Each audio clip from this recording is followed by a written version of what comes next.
What's going on, everyone? We were going to have a special guest tonight, but that didn't happen. So either way, we're going to have some fun tonight. Let's just talk about some topics that the kicker guys, Ken and John, talked about on the Unmasked show tonight. I thought it was a pretty cool topic of mine. I love enclosures. I design enclosures here and there, sometimes. So I thought that was pretty cool to just for them to do. And I figure we can just, hit on some bases of what you guys liked about their presentation, maybe some things you might have missed that maybe you had some questions and maybe I can answer some of them. If not, I know the people to ask. So everyone, thank you for joining. We already got like 15 people tuned in tonight. That's awesome. So yeah, no Kip, not yet. I gave him a message. I just haven't got anything back. He might be doing something. You know what I mean? What happens when you drink too many twisted teas? Thank you, Pole Addict 247 for tuning in, man. Ashy, what's going on? 2 seconds late. I know, right? It's okay, man. Delayed. D4L Deviant has arrived. What's going on, buddy? Thanks for tuning in, man. Bobby B, I'm getting you on here. You know it. It's just I'm not real big on sharing a screen. I'm a little with that. But I mean, if it's Kip, it's like, come on, man, let's go. But I definitely want to get my Patreons on here and a few of my friends. I just got to find the right topics and the right time to do it. I know you guys really like the interaction of the live stream of where I'm answering, throwing up your comments and your questions and stuff like that. What's going on, RVH? Wife called, missed most of the kicker show. Oh, come on, man. I know it's tough. It really is. It was a good topic tonight. That was a bad one to miss out on because I felt like I learned a lot with enclosures on the technical spec of like how I loved how John described it whenever the enclosure, say it's like a ported enclosure and you're playing below tuning, it's reacting like an infinite baffle setup. And when you're playing at tuning, it's acting like a ported. And when you're playing above it, it's acting like it's in a sealed enclosure. And that's what I try to describe to people. And they looked at me like I had three heads. And I'm like, it's playing like it's a sealed box. It's peaking at 45. The box is too big. The port's tuned too low. It's so small. It's not reacting very well that low. But it was just something I described. And it's actual fact. It's pretty cool. So I learned something. And that's always fun too. What's going on, Jake? Thank you for tuning in, man. Yeah, if you guys are watching us on the Kicker Club, I'm trying something new. We threw it on the Kicker Club just because we're talking about kicker products mostly here and just, the show. Shoot, man.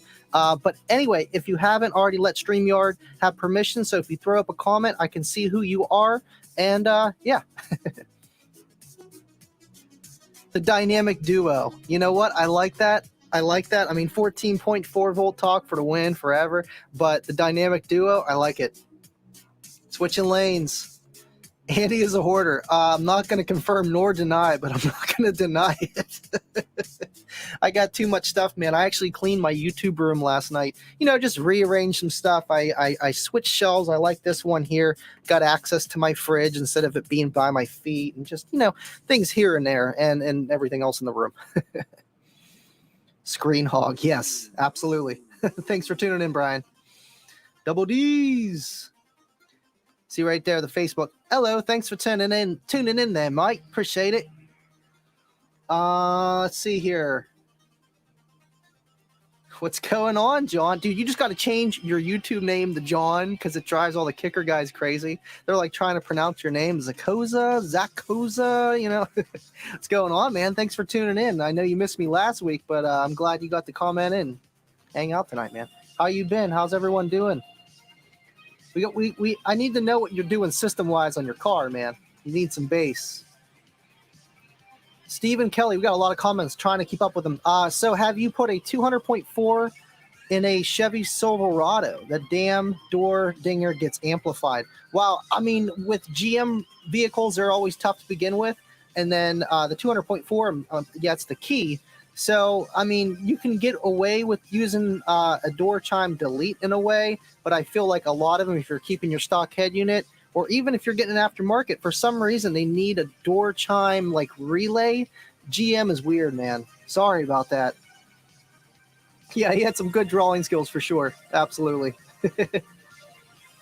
Bobby B says, Andy, I missed the Mecha show last Saturday, another one in April. Heck yeah, dude. You can go there. You will learn a lot, man. Honestly, and go early, get a clinical, It's like free for members. Definitely do the membership. I know it costs money to do it, but just do it. You get your points for all the shows you go to, plus you get free clinicals, and you get $5 off for every run. You have to send me a link or just tell me where you went. I want to see how you did and just what you're going up against, who your judges are, and all that kind of fun stuff. 25 says Cookie Monster Pokemon Connection. Absolutely, man. I love my Blastoise, bro. John says, when's the L7X coming out? Did they announce it? Not yet. As of now, it's just quarter one, quarter two. We're still in quarter one. If it was my bet, it's going to be early summer. No, it shouldn't be later than that. They say early spring, but you know how things can happen. So I like to underestimate things. So whenever things do work out in my way, I feel better. It's like, oh, it's arriving early. Andrew Smith, yes, fish hoarder. I got too many darn tanks. Thank you, Dave. Appreciate it, man. Put a lot of time and effort into it, and we've been doing this for a little while, about 4 or 5 months of streaming, but more now. So trying to do my best. Thank you, buddy. Absolutely, man. Let me know if you need any tips. I go to my one YouTube guy, and he knows everything about everything with streaming and lighting and all that kind of stuff. And I'm good friends with Bill Braun, and he has a niche for that too. Let's see here. Polo Addict 247 says, Kicker mentioned once that only one of their subs would work in an Infinite Baffles. I seen your comment about the queues. I'm going to say you're not right, but you're not wrong. I feel like the queues would work okay in an Infinite Baffle, but again, you want to have a strong, stiff suspension because you have no acoustical spring, aka your box. So that would benefit.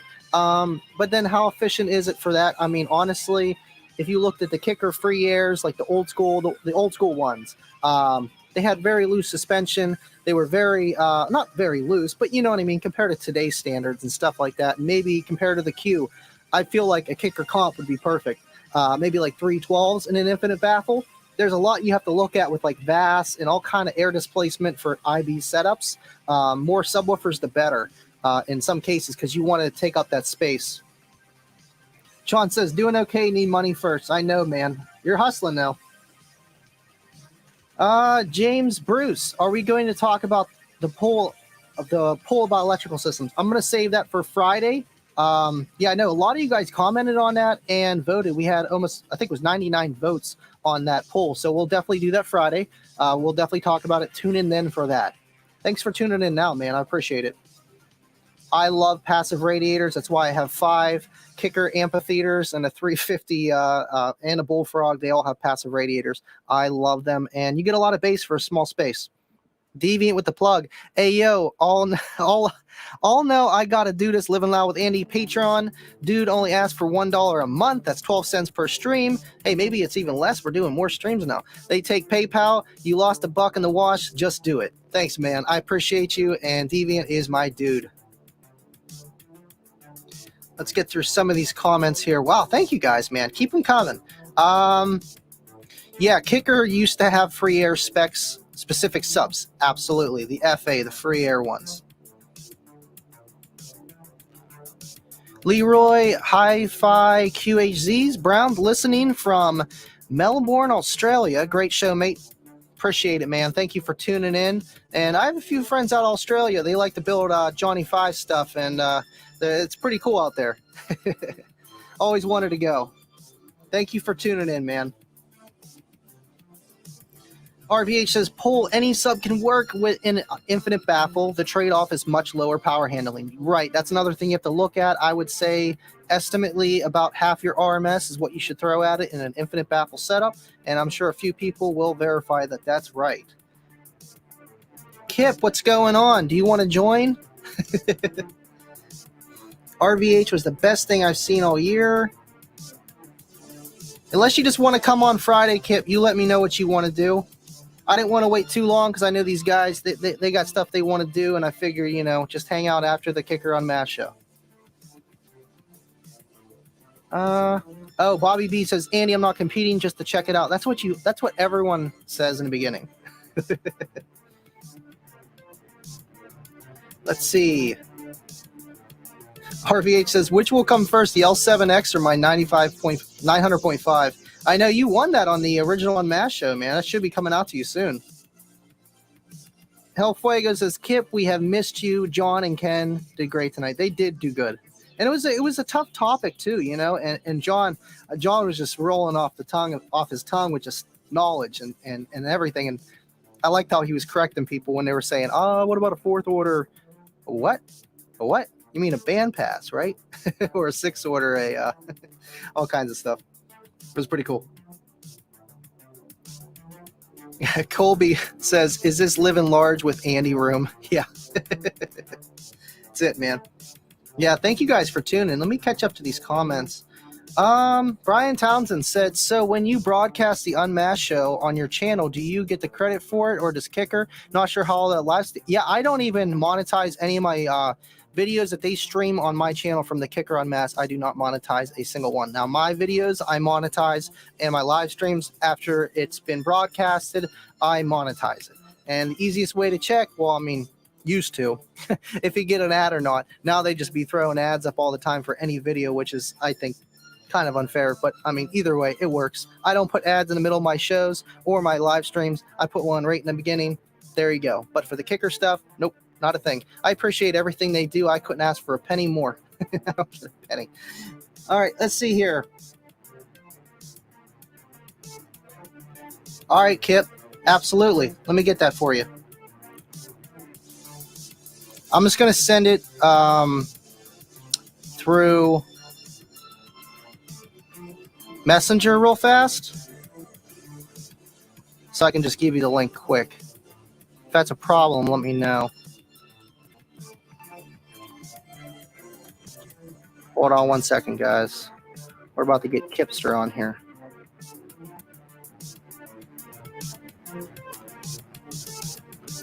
And StreamYard link.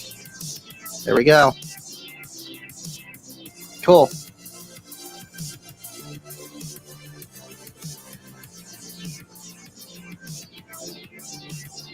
Text. Okay. I can still do that. Sorry, guys. Hold on. We're trying to get Kip on here. Oh, I see. I gotcha. Okay. Let me just go to the one that. Okay, you got it. Okay. I'll just send it to your text anyway. No, you're good, Kip. I know I don't always sit by my phone either. Wink. All right, cool. Well, we're going to have Kip on. That's awesome. Todd Sparker, what about L7 passive radiators? That would be cool. I know a few Kicker employees that are, or at least one, working on some L7 passive radiators, just, you know, low-key stuff. And it worked out really well, but nothing in mass produced yet.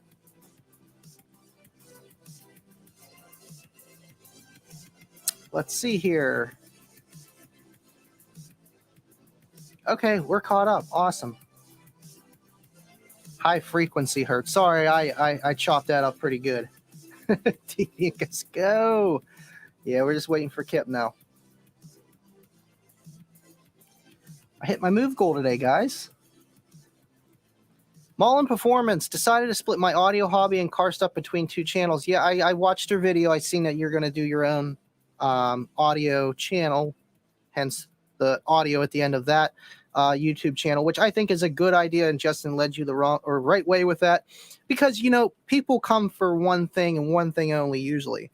I know I talk about side jag stuff here and there, but I try to keep it audio. It's not like I'm up here like, hey guys, did you know that you can actually lower the ammonia of your tank just by doing a little bit more water change rather than trying to add chemicals in it? You know, like no, who cares, you know? So, because you guys are here for car audio, not for fish tanks and stuff.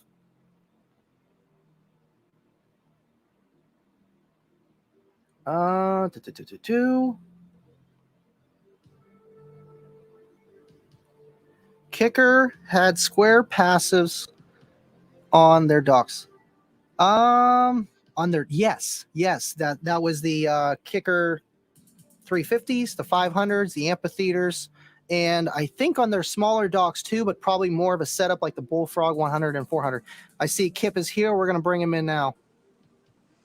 What's going on, Kip? Hey, I don't have my voice completely back yet, so I apologize, but here I am. No, you look good. You look good. Man, I know everyone's probably happy to see you tonight. I feel good. It's been a rough 3 weeks. This is really the today and yesterday have really been the first 2 days that I've even felt human, to be honest. I know it takes a while to get over any sickness, and it's just I'm still all clogged up in my ears, and it's just I feel better. I feel better, but it's not 100%. So, but I know I understand completely. So since people are asking and you asked, I thought sure I can take a few minutes. I'll join the stream tonight and just I apologize if I cough every now and again. no, I appreciate it, Kip. This is awesome. I know people were excited. I was like, I think he's coming on. I don't know. That's awesome. I'm hoping the way things are. On Unmasked, but it's okay. Yeah, They're doing good. I'm hoping the way things are tracking, I'll be back in the Unmasked studio next week. At least that's my hope. Yeah. I've just been fighting this. It's kind of tore my butt down, but I am here and I'm glad to be here. That's good. That's good. So, what were your thoughts? I know you watched the show, so that's awesome. What were your thoughts on the Unmasked show tonight? I thought the guys did a really good job. I mean, I obviously sitting there in the stream reading a lot of the comments and the shout outs that people are giving to me. And man, I certainly appreciate uh, and I mean this when I say it, the love that comes out. I appreciate that you guys want me back on the show, but um, the fact that they can step up and do what they do is important for us as a team at Kicker because it's not just one person. I mean, we're all there doing what we do every day. And John, if you guys have seen me with John on the show, sometimes it's easier if I'm there to manhandle John a little bit. But John and I are buddies. John knows his stuff. Ken is a great guy. And to see the demos and things they put together tonight, I think they did a really good job. And I think it was a really good show. For me, it's always a fine line. I like getting on a tablet and drawing and showing things because sometimes that's the only way you can get the point across. But at the same time, I know there's a lot of people that they're like, I'm not here for school, but they want to know. So it's that fine line between using a tool like a tablet to get some points across and then coming back and doing some real world examples or actually talking to the people because that's what I like doing is just talking about real world experiences. So I know it's a fine line.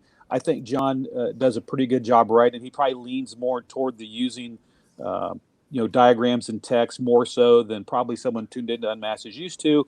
But that's his background. When he goes out and trains literally the world, when he goes out and visits kicker dealers, he's there to teach them anything that they want or need to know so that they're more effective kicker dealers. So, I mean, he's very good at a whiteboard.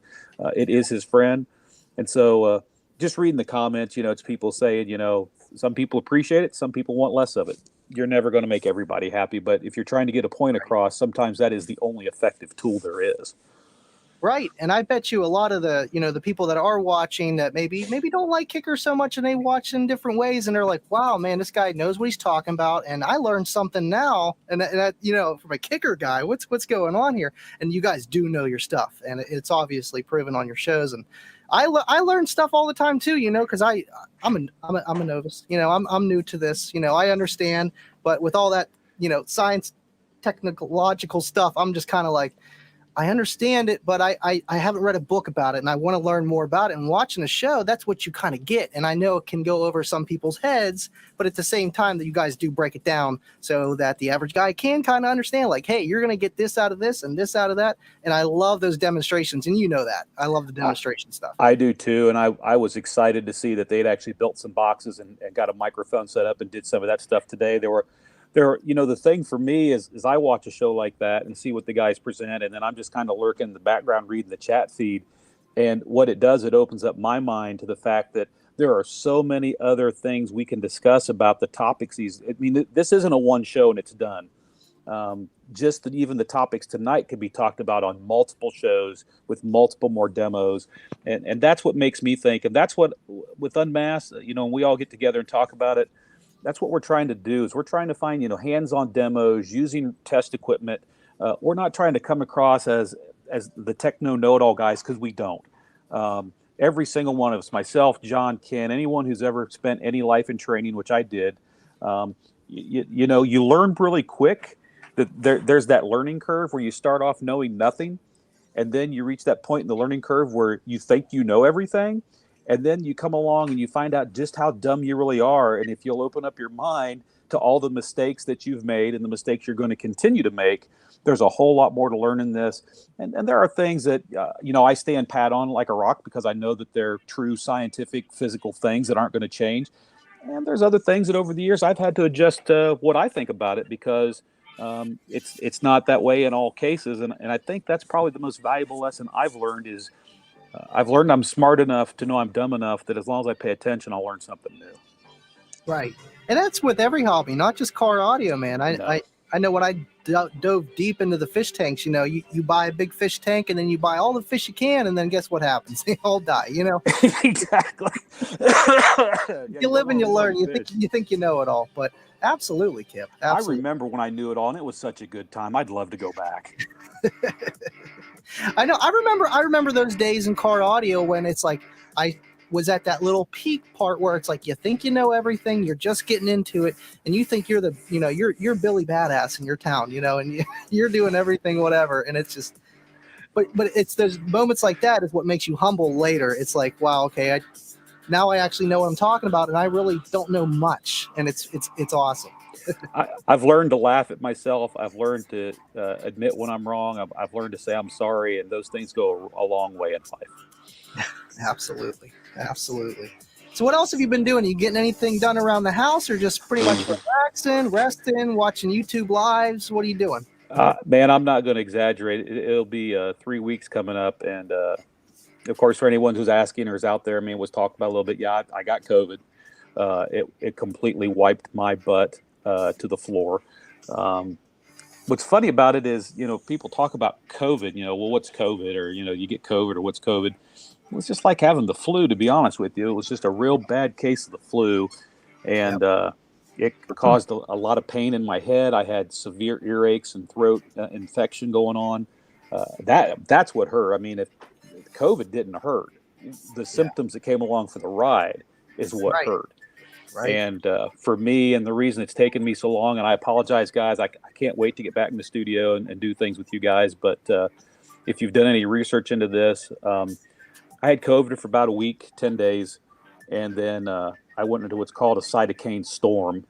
And basically, the wife too, Bobby, she got it as well.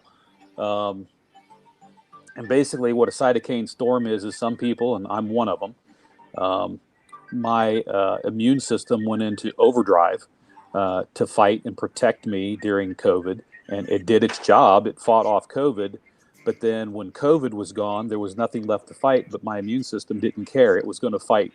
And so I've got lung inflammation and some inflammation in my body and some issues going on. So I'm actually, fortunately, I have a doctor who believes in being a doctor, and I mean that sincerely. And he has me on a 4-week program that basically my immune system is being retarded or pulled back because it's too active. It's attacking me. And this whole drug regimen he's got me on will basically reset my immune system. So I'm pulling out of it. When I say these last couple of days, I'm not well, but I feel better. I'm on the right track. That's truly what it is.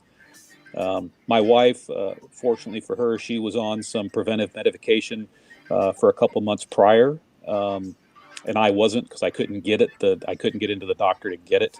But fortunately she was, and she had extremely mild symptoms. So I was at one end of the spectrum. She was at the other end of the spectrum, but she's fine. She's over it. She's recovered. She's already been back to work.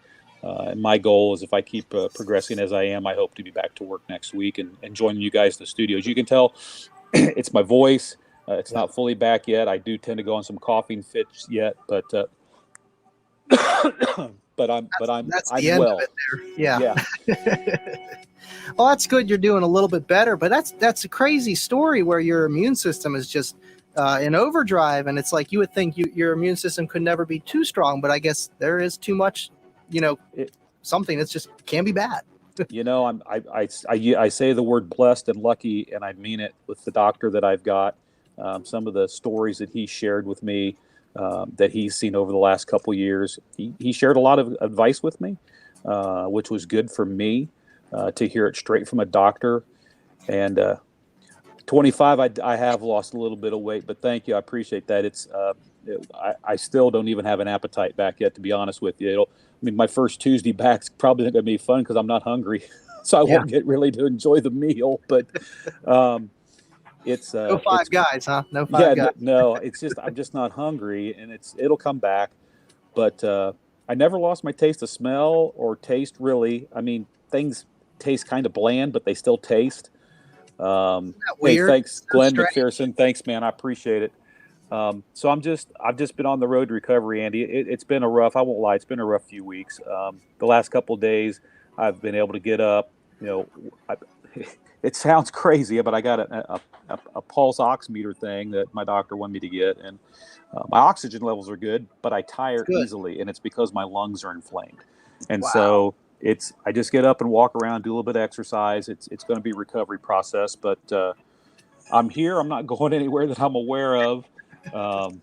As it was humbling to see people making comments and asking for me to come back and give me the shout outs. And I do appreciate that. So any of you who are tuned in tonight with Andy, if you were in the Kicker Unmasked feed, man, it really means a lot to me that you have those kind of feelings and express them. So I'm touched. Yeah, we really miss you, Kip, and that's what made me kind of start this show. Cause I love the other guys, and they do a great job, but when you're there, you're the man of the show. And I feel like, let's just have fun after, try to, I'm not afraid. I mean, that's one of the things on the show is I'm really there to share experiences, to have fun, to get input from the people who watch. The show's not about me. And that's the thing I want to stress to the people who watch is that show is really about the community. And for Kicker, what it's become is a two-way communication conduit that you get to share with us your ideas, your disappointments, your frustration. And those things come through in the show too. Don't think I don't see those things as well. I mean, this isn't just a sit around the guitar kumbaya fire pit thing. I know there are people that are frustrated about L7X. There's one gentleman who got into a conversation on social, and I don't want to get his name out, but I got into it with Bill Brown, and we went back and forth with this guy, and he's extremely frustrated because L7X isn't available. Wow. And the thing that I've shared this on the show, and I love sharing it on your channel because there is no one who's more kicker than Living Loud with Andy.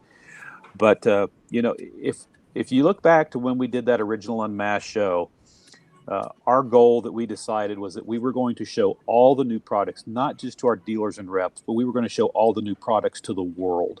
And typically in any previous year, when we show the products to our reps at a SEMA timeframe, which is in October, those products are usually launching out into the stream late winter to mid-spring. Right. That's a normal rollout routine for us and has been for 20, 30 years. And no one could have predicted what was going to happen to the manufacturing, supply, and logistics chain because of COVID. And it's not an excuse. I'm just being honest. The delay for L7X is because we can't do things as quickly as we used to due to COVID. Our engineers who would, some of our engineers in R&D would be overseas, whether it be in China, Thailand, Taiwan, Malaysia, Korea, Japan. Our engineers would be offshore 2 weeks out of the month. And being offshore, they go over there because a lot of people I hope they get this out of our company now. We design everything. If it says kicker, it's kicker through and through. We design our own tools.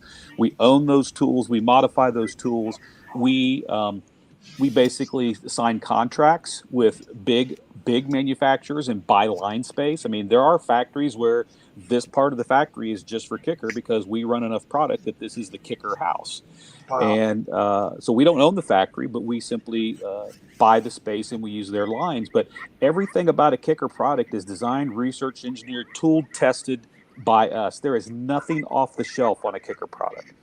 And so when you throw COVID into this situation and then the lockdown and the travel restrictions and people can't travel, what we would be able to used to be able to do in say 6 to 8 weeks has now turned into 8 to 12 months. And we could not predict that. Now, on the inside, I was one of the guys because I am a bass head. I grew up on big bass, big audio. There's no one inside that company more excited about L7X or getting L7X in people's hands than me. No one. There's no one. Maybe Jeremy Brown. He's maybe. But the thing about it is, in spite of the fact that I love talking about L7X and I wanted to show L7X, if you would have told me in October what was going to happen to production and logistics because of COVID, we would have never showed L7X in October. We would have waited and we would have showed L7X this past October. Right, and even that's close too with everything going on, and it's Correct. hard to release any product with a estimated arrival date and keep to it. You know what I mean? That's tough for any company, especially with everything else going on too. I can't even go and get soft pretzels at Walmart. Everything's fun. Hey, I see. I've got my phone open on the live chat feed, and I see Larry H. Hey, Larry, just so you know, I did get a. My brain just locked up, but I picked up a nebulizer machine, and I've been using a solution of saline and food grade hydrogen peroxide, and I've been giving myself breathing treatments 3 to 4 times a day. It has helped immensely. It's pulled a lot of stuff off my chest and has allowed me to breathe a lot easier. So investing in a nebulizer machine and getting some chemicals to use, I will tell you straight up, it's helped me a lot. I mean, there's a lot of things that have helped me a lot. You'll have to let me know how to get one of those nebulizer machines, because they wouldn't give that to Kayla. They gave it to Oakley in the very beginning, and they just gave Kayla an inhaler. And it's like, yeah, that's going to help, but how much? Well, I'm on that. I'm on an inhaled corticoid steroid. I'm on a. I mean, if you were to go look at my kitchen counter, I look like a pharmacy. I have just about every drug they make on the counter. And it's all these drugs in different combinations that I take different times during the day, and it's to like I said, to retard my immune system and basically get me on this path where I'll be reset. I know it sounds crazy, but I fought COVID. I got through COVID. My body kicked COVID's ass, and then my body said, "Well, I'm not done. What else is there to kick?" And it just went looking. And when there's nothing to fight, what it fights is you. And that reminds me of like a big guy going in for like the deck swing, and he lays a guy out, but then he goes and breaks his hand against the wall. You know what I mean? Just too much force, too much. Hey, El Fuego, I can tell you the financial impact on Kicker this past 2 years has been astronomical. We are a private company, and there are things I can't share, and I do that out of respect for Steve Irby because he shares financial information with every single one of us at Kicker. So I know the company's health every day. And I respect Steve for that. And since he shares it and has asked us never to share that information outside the company, I'm going to respect that line. But I will say, in a general statement, as a company, I can tell you, we can. I mean, I can look at anyone who sells car audio product as "quote unquote" my competitor. I don't care if it's JL or Rockford or Sundown or throw any name out there you want. They're all our competitors. Right. And I can tell you this: the Kicker dealers who sell not only Kicker but sell other brands have applauded and commended us for having the availability of product we've had, which is ironic because internally, when we look at it and walk through the warehouse and sell the empty shelves, we're like, how are we even staying afloat? Everything we get in goes right back out the door and we sell it. And as a company, we've air freighted everything we can to get it over here quicker. We've paid expedited costs, and we've eaten price increases over the last 2 years. Now, as a Kicker dealer, our Kicker dealers know because they went through. We just had our rep fest with them last month. Feels like it was about a month ago, right before I got sick, and they know about all our new programs and things that go on. And yes, we've had to have a price increase finally. We ate price increases, and we're just at the point we can't eat them anymore. Right. I mean, you're looking at like to ship a container, like take a container, a 40-foot container that you'd normally spend, $4,000 to $7,000 to ship that container. Those containers are now $28,000 to $34,000, and that's just in shipping cost. You can't eat that. That's taking your money out of your pay, and any kind of savings that the company is making on profit. And it's just like that's you can't do it forever. Just like anyone out there, it's tough living right now. But it's the whole L7X thing, and I guess I'm a little hypersensitive to this because I'm very excited about that product, and I see, I think the best word I'll use is there's excitement and there's angst, and the excitement is people want it now. They see it, they've seen the demos. By the way, every one of those demos I brought out and shown, those are real working prototypes. We're not trying to just tease you guys. We're trying to show you this is where we're at in the process. Since we brought you in, we're keeping you in. And Right. So that's why we're showing you guys that stuff. The angst, like I said, the gentleman the other day, he was just all upset about it. And I don't know how to soothe the angst of a soul for someone who's upset because we don't have a product out yet. We're doing everything we can. Trust me, it doesn't do us any good to not have product to sell that we've shown you. Right, right. And it's crazy of the kind of woofer you did design.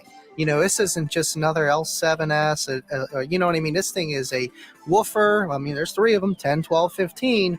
And this thing is just massive and gnarly. And for, I know it might not be as efficient as an L7S or a Q. It's going to surprise you. Yeah, it's going to surprise you. Steve like Irby and Bob Zhao, the guy who designed the original motor for the original Solo X, is designed the motor on the L7X. You're going to be surprised. And the thing I don't think that people are ready for, and I'm taking nothing away from the other brands that make some of these longer throw drivers when I say this, but we're going to have in the L7X a 10-inch square driver.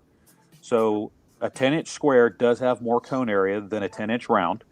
And now you're going to have a 10-inch square driver that has 3.15 inches of X-Mac peak to peak. When I say that L7X that's coming is going to reset the game for high performance, high output subwoofers, I'm not exaggerating, nor am I joking. Kicker did 3.5 to 4 years of research deciding what we were going to build before we even got into this game. And what we're bringing to the market is pushing the envelope of what's going to be available in a woofer. And if you guys have seen any of the demos we've done, you've seen how linear and controlled this subwoofer is. That's not a mistake. If you've seen any of these other big surround loose and flopping subwoofers out there that have no control whatsoever over the surround, you don't see that in an L7X. It's because of the research and design that we do in-house. Is this woofer going to be for everybody? Well, I think it's for everybody, but you know, someone's going to look at it and go, I can get a woofer that does what I want for $100 less. Well, you go get that woofer for $100 less. Kicker is never going to be the least expensive option available to you because we, other than the final manufacturing, we do everything here in the United States of America. There aren't many companies that can make that claim. And there's no one that can claim they 100% build woofers in this country because they're not. They're importing parts. Yep. They may assemble them here, but they're China coils. You know what Final I mean? assembly. What's funny about it is, like, there are some things we buy here in the U.S. and we ship overseas to our assemblers because to get the quality we want, we do have to source it here in the U.S. One of those is Santoprene. So if you see any Santoprene material that's used on a Kicker driver, we've tried using Korean Santoprene, we've tried using China Santoprene, and it fails us every single time. Even when they come back and say, oh, we have formula all figured out, all good now, no problem. There's a problem. And so we always end up going back to American Santoprene. So we send over the raw material, it gets turned into sheets over there and then stamped into the surrounds because we can't get anything to work like American-made Santoprene. Wow. So understand, as a company, Kicker was one of the last ones left out hanging high and dry in the 80s as all this stuff started going offshore. There was a time when we made stuff here in the U.S. You could buy stamp baskets here. You could buy stamp motors here. You could buy all those things. You could go spec them and have them built to your spec. You can't do it anymore, guys. You just can't. And so the one thing we can do that sets us apart is we research, tool, design, engineer, warranty, sell, take care of, tech support, everything here in the United States of America. And there's right now it's about 225, 230 people that work at Kicker right here in Stillwater. And that doesn't count the additional people that work out in the field, reps and things like that. But I'm proud of what we do as a company. And again, the excitement, I applaud. The angst, I wish I could soothe better. L7X is coming. If we would have known the delays that were going to be caused by this pandemic, we would have never told you about it when we did. I know it's crazy the kind of company you guys are, and I'm blessed to be associated with you guys in any which way I am. And it's awesome to know everything that you guys do and how you guys, almost do it the American way, and you still do. DIY. When somebody tells me no problem, there's always a problem. Yeah, there's a problem. Yeah. We're dealing with them the best way that we know how, DIY, and it's we're getting there. We're slowly getting there, and for those of you who are going to want to get an L7X when they're available, you're not going to be disappointed.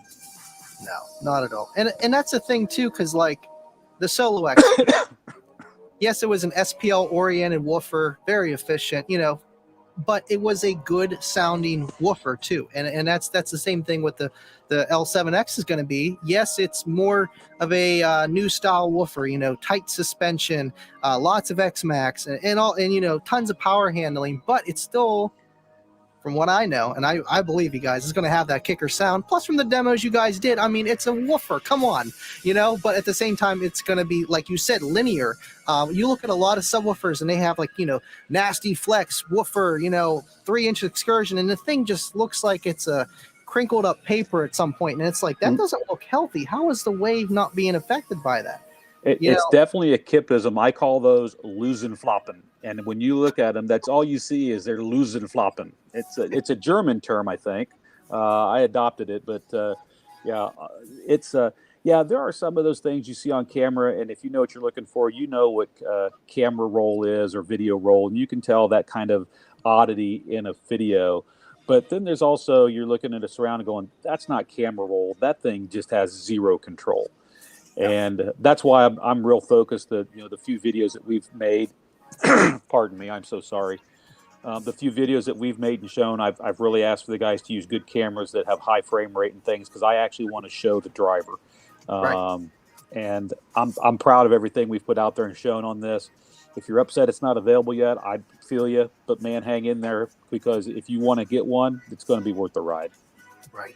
Absolutely. Now I know a lot of people have a question about price and stuff, and since it has been so long, and I know it's almost impossible, is there any kind of thing like a pre-order in a way for these guys? Here's a name of list, not money per se, something.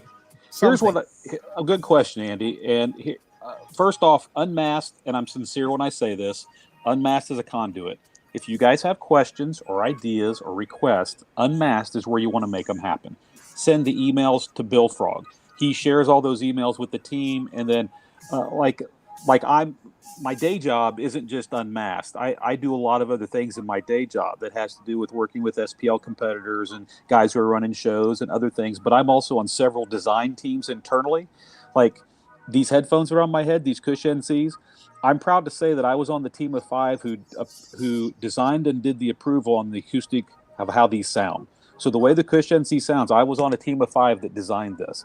Wow. So I've got my fingers in projects at Kicker, because I'm not just a marketing guy. I'm not just a product guy. I can fit into all those different worlds. So when you share that information on Unmasked, an enthusiast like me wants to share that information inside Kicker, because there's nothing better I'd rather do than make a product that when it ends up in your hands makes you smile and you enjoy it. We get to make a little bit of profit. Some families get to put the roof over their heads. You get a great product with a great warranty from an American-backed company. Nothing makes me happier. When it comes to selling product, the thing that we have as a mechanism is Kicker is a I don't want to use the word wholesaler. We're a manufacturer. I mean, we sell to dealers, and dealers turn around and sell to the end consumer. Now, we do sell direct through our website, but it's just at UMAP pricing. If anyone knows what that is, it's like MSRP. So the thing for us at Kicker, the question's been asked. I don't have the answer, but I am asking the questions, is for, say, the community or people who've been tuned into Unmasked and are watching all this. Is there some kind of a mechanism where we can do some kind of a pre-order where these people could get in line and get an L7X first? Or could we offer them some kind of a discount? Now, the thing with discounts is we do have an MSRP UMAP program, so it's not like we can just can't go out and discount the stuff. It doesn't work that way. That's something you have to work out between you and a dealer, and Kicker doesn't get in the middle of that. So I don't know how we would offer a discount per se, unless maybe it would be a bonus. Like maybe we could come up with some cool T-shirts or something. If you were one of the first you got in line, you could pre-order, and then you could also get a T-shirt. I'm open to ideas. I just don't have an answer yet. Yeah, T-shirt saying I was in line since day one. RVH, where's my 905? Hey, RVH, your 905? It's coming. Man, here's what I'll tell you. I mean, you guys get a dose of reality with Kips along. You really do. We have a ton of different amplifiers that we make. And any of them that are Class D, which are the vast majority of them, use a controller chip. And you have to use this controller chip to make a Class D amplifier work. And I don't care who's making them, who it is. There is a controller chip you have to use.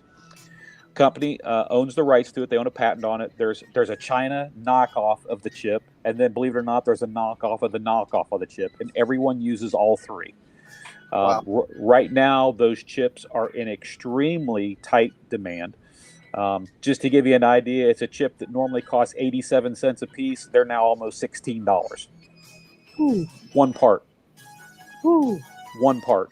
That's a markup, but I mean, supply and demand, you know? One part that we normally pay about 87 cents for is now $16. One part.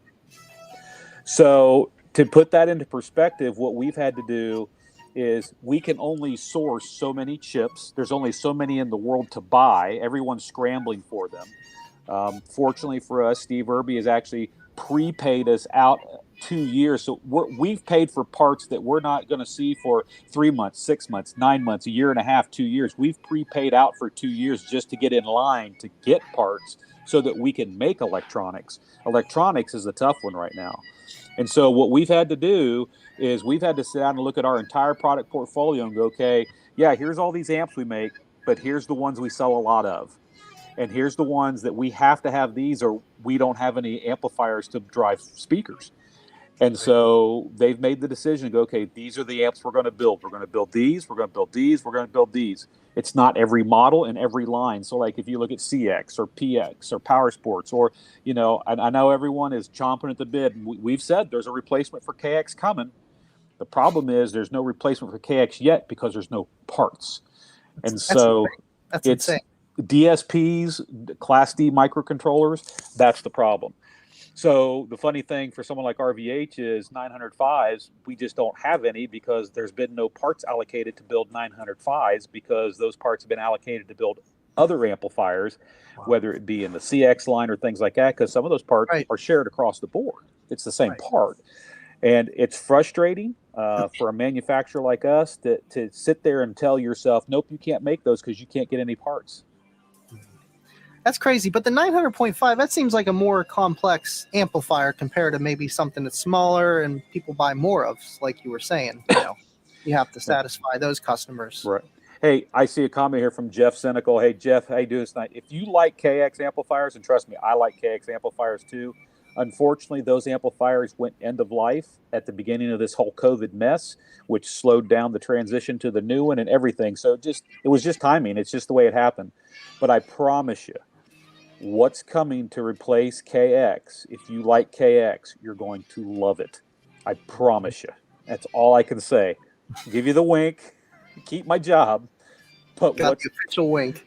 but what's coming to replace KX is going to be phenomenal, and you're going to be blown away with it. You really are.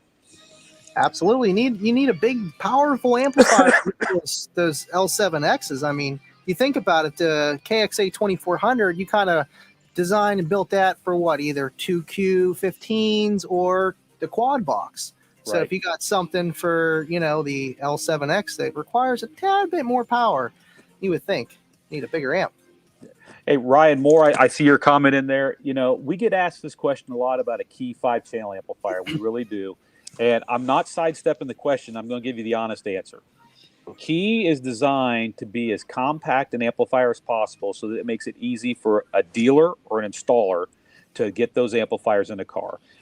I'll give a shout out if you've ever watched Dean at 5 Star. That man is an artist at creating these amp panels and putting amplifiers all over a car, under seats, behind seats, and places you wouldn't even imagine. He is an artist at doing that. And even input from someone like Dean is they want the amps as small as possible so they can work them into installs. So we currently make a Key 5-channel amp. It's called a Key 500.1 monoblock and a Key 200.4 4-channel. It's just in two separate chassis. And for the most part, our dealers want it that way.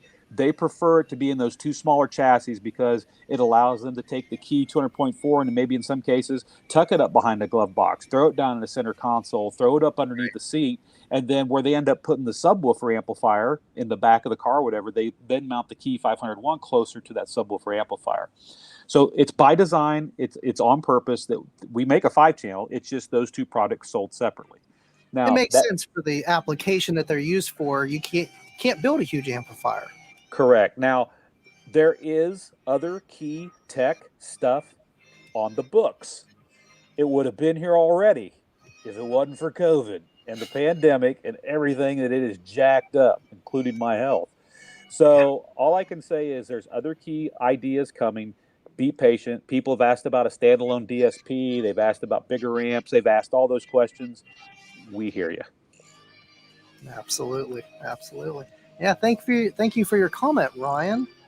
I think the biggest thing people would like to see, whether it's in a 5-channel or not, this is what I've gleaned, is people would just like to see a bigger key.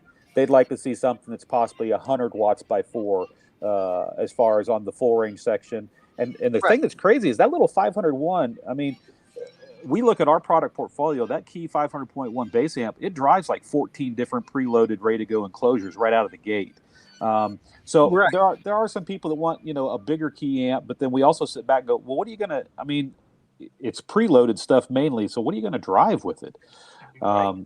So maybe just a key standalone processor, then you can go with whatever size amplifier you want in the, new line. Well, couldn't you technically use even the 500.1 and use it as a line driver for a bigger amplifier, since your amplifiers take some power?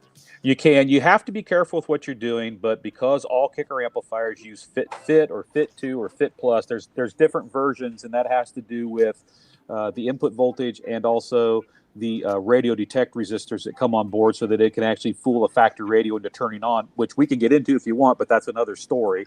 But there's different versions of Fit, but the most current version, all of them except 40 volts of input, that's 400 watts. So yeah, you can take a key 500.1 and use it as a processor line driver and drive any other kicker amplifier, bigger amplifier, if you wanted to. You can do that. We've experimented with it. We've done it. It does work. The only thing you got to be careful of is you're looking at 500 watts. You're 100 watts over that 40 volt envelope, so you really got to set your gains properly and make sure you're not clipping the input on that amplifier, because if you clip an input on an amplifier at 40 volts, that's hard. Yeah, especially for the input voltage. We're not talking about output voltage on a subwoofer, so it's a little different. But that's cool. Like you said, though, you set the gain correctly. I mean, if you know what you're doing, I think that's really good for people, especially with the newer cars. You don't want to replace the head unit, but you want to have a wall in your car. You can do it. And then you don't have to tear out your whole dash. Because there are some guys out there that have clean looking builds. They got their stock interior. They might have a C-pillar. They might have their back seats, but they want a lot of power and they don't want to replace their head unit. And I think that's the best way to go until you guys got something different down the road. Right. Buddha Acoustics, I see your question there. I'm willing to accept input on this. We've talked about grills for the L7X. The problem is we're looking at a woofer that's, literally 3¼ inches peak to peak. It would be a huge grill to do that. We do that on Q-Class, like the Q-Class drivers. We had to design a specific grill for those, and we ran into some supply issues. But we had to make a grill just for that woofer because of the long throw it's got versus a lot of the grills that are available. So I guess my question is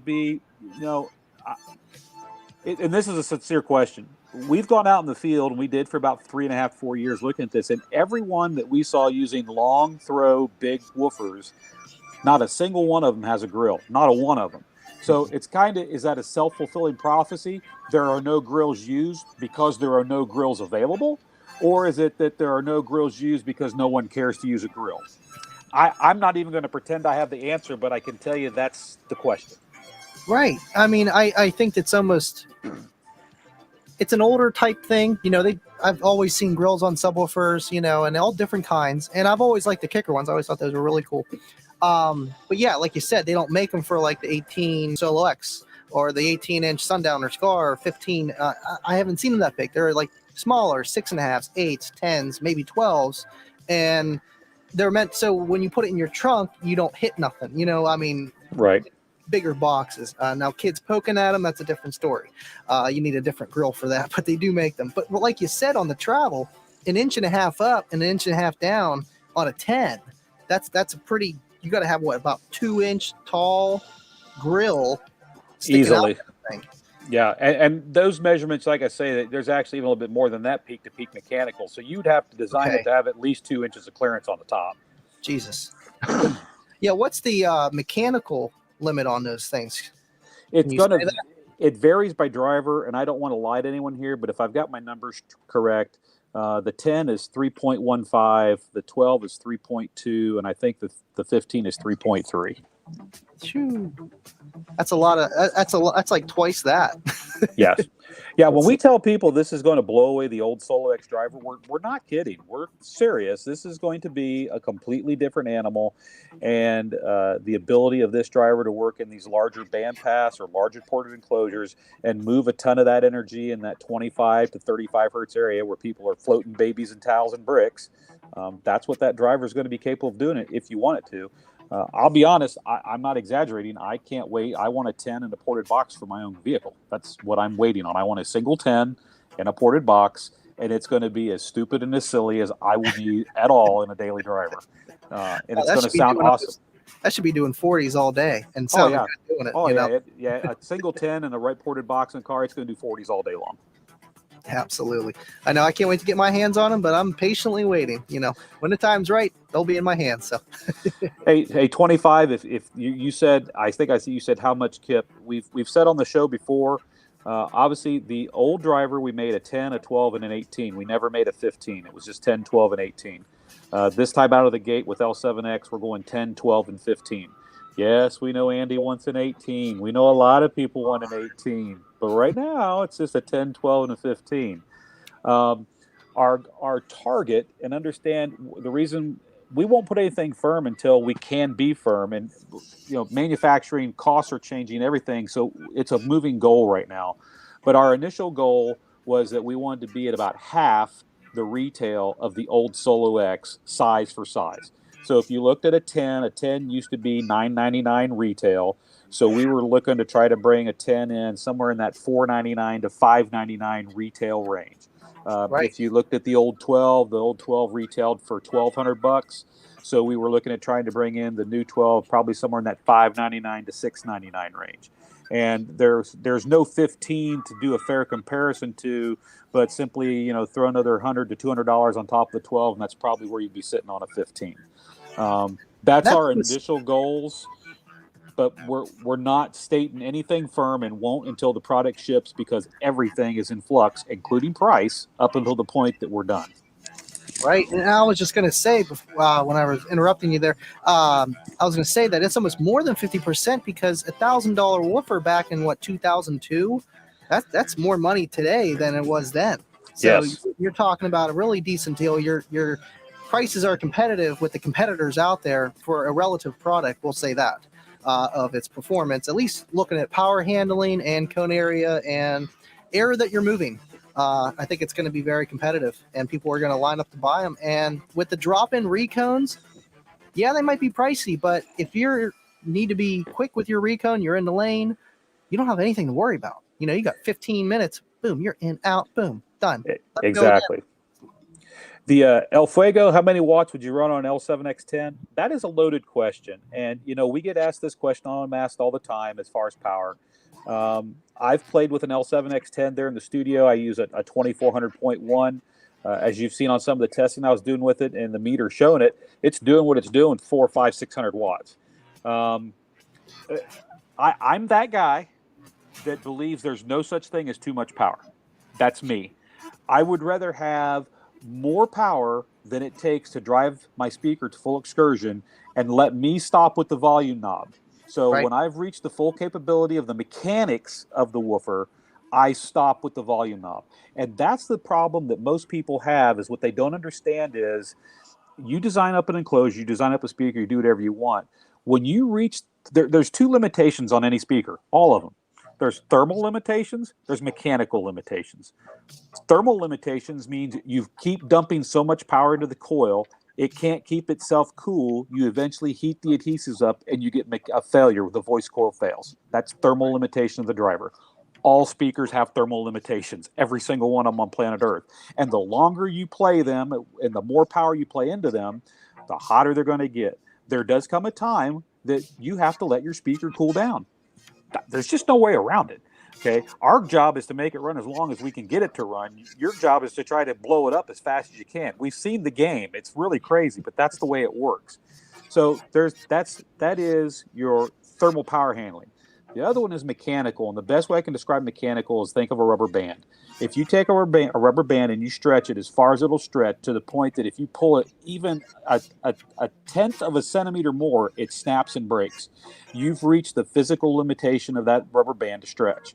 Surrounds, spiders, tinsel leads all have mechanical limitations built in them as far as how far they can move. And it's all designed by choice. It's not an accident. I've learned that the wrong way. So people ask, well, how much power do I need on my woofer? Well, here's what you want, ideally. You want enough power driven into your woofer that whatever volume level you play your woofer at, you're never clipping your amplifier. You don't want to clip your amplifier. I know we love to joke about it. I joke myself, I call myself clip. And trust me, I push amps to the absolute ragged edge too. I'm guilty of it as well. But when you're clipping, you are heating that voice coil up quicker than you were with a clean signal. If I had two signals side by side, and they were, let's just say both of them are 40 volt, and one's 40 volt at 1% THD and one's 40 volt with 10% THD.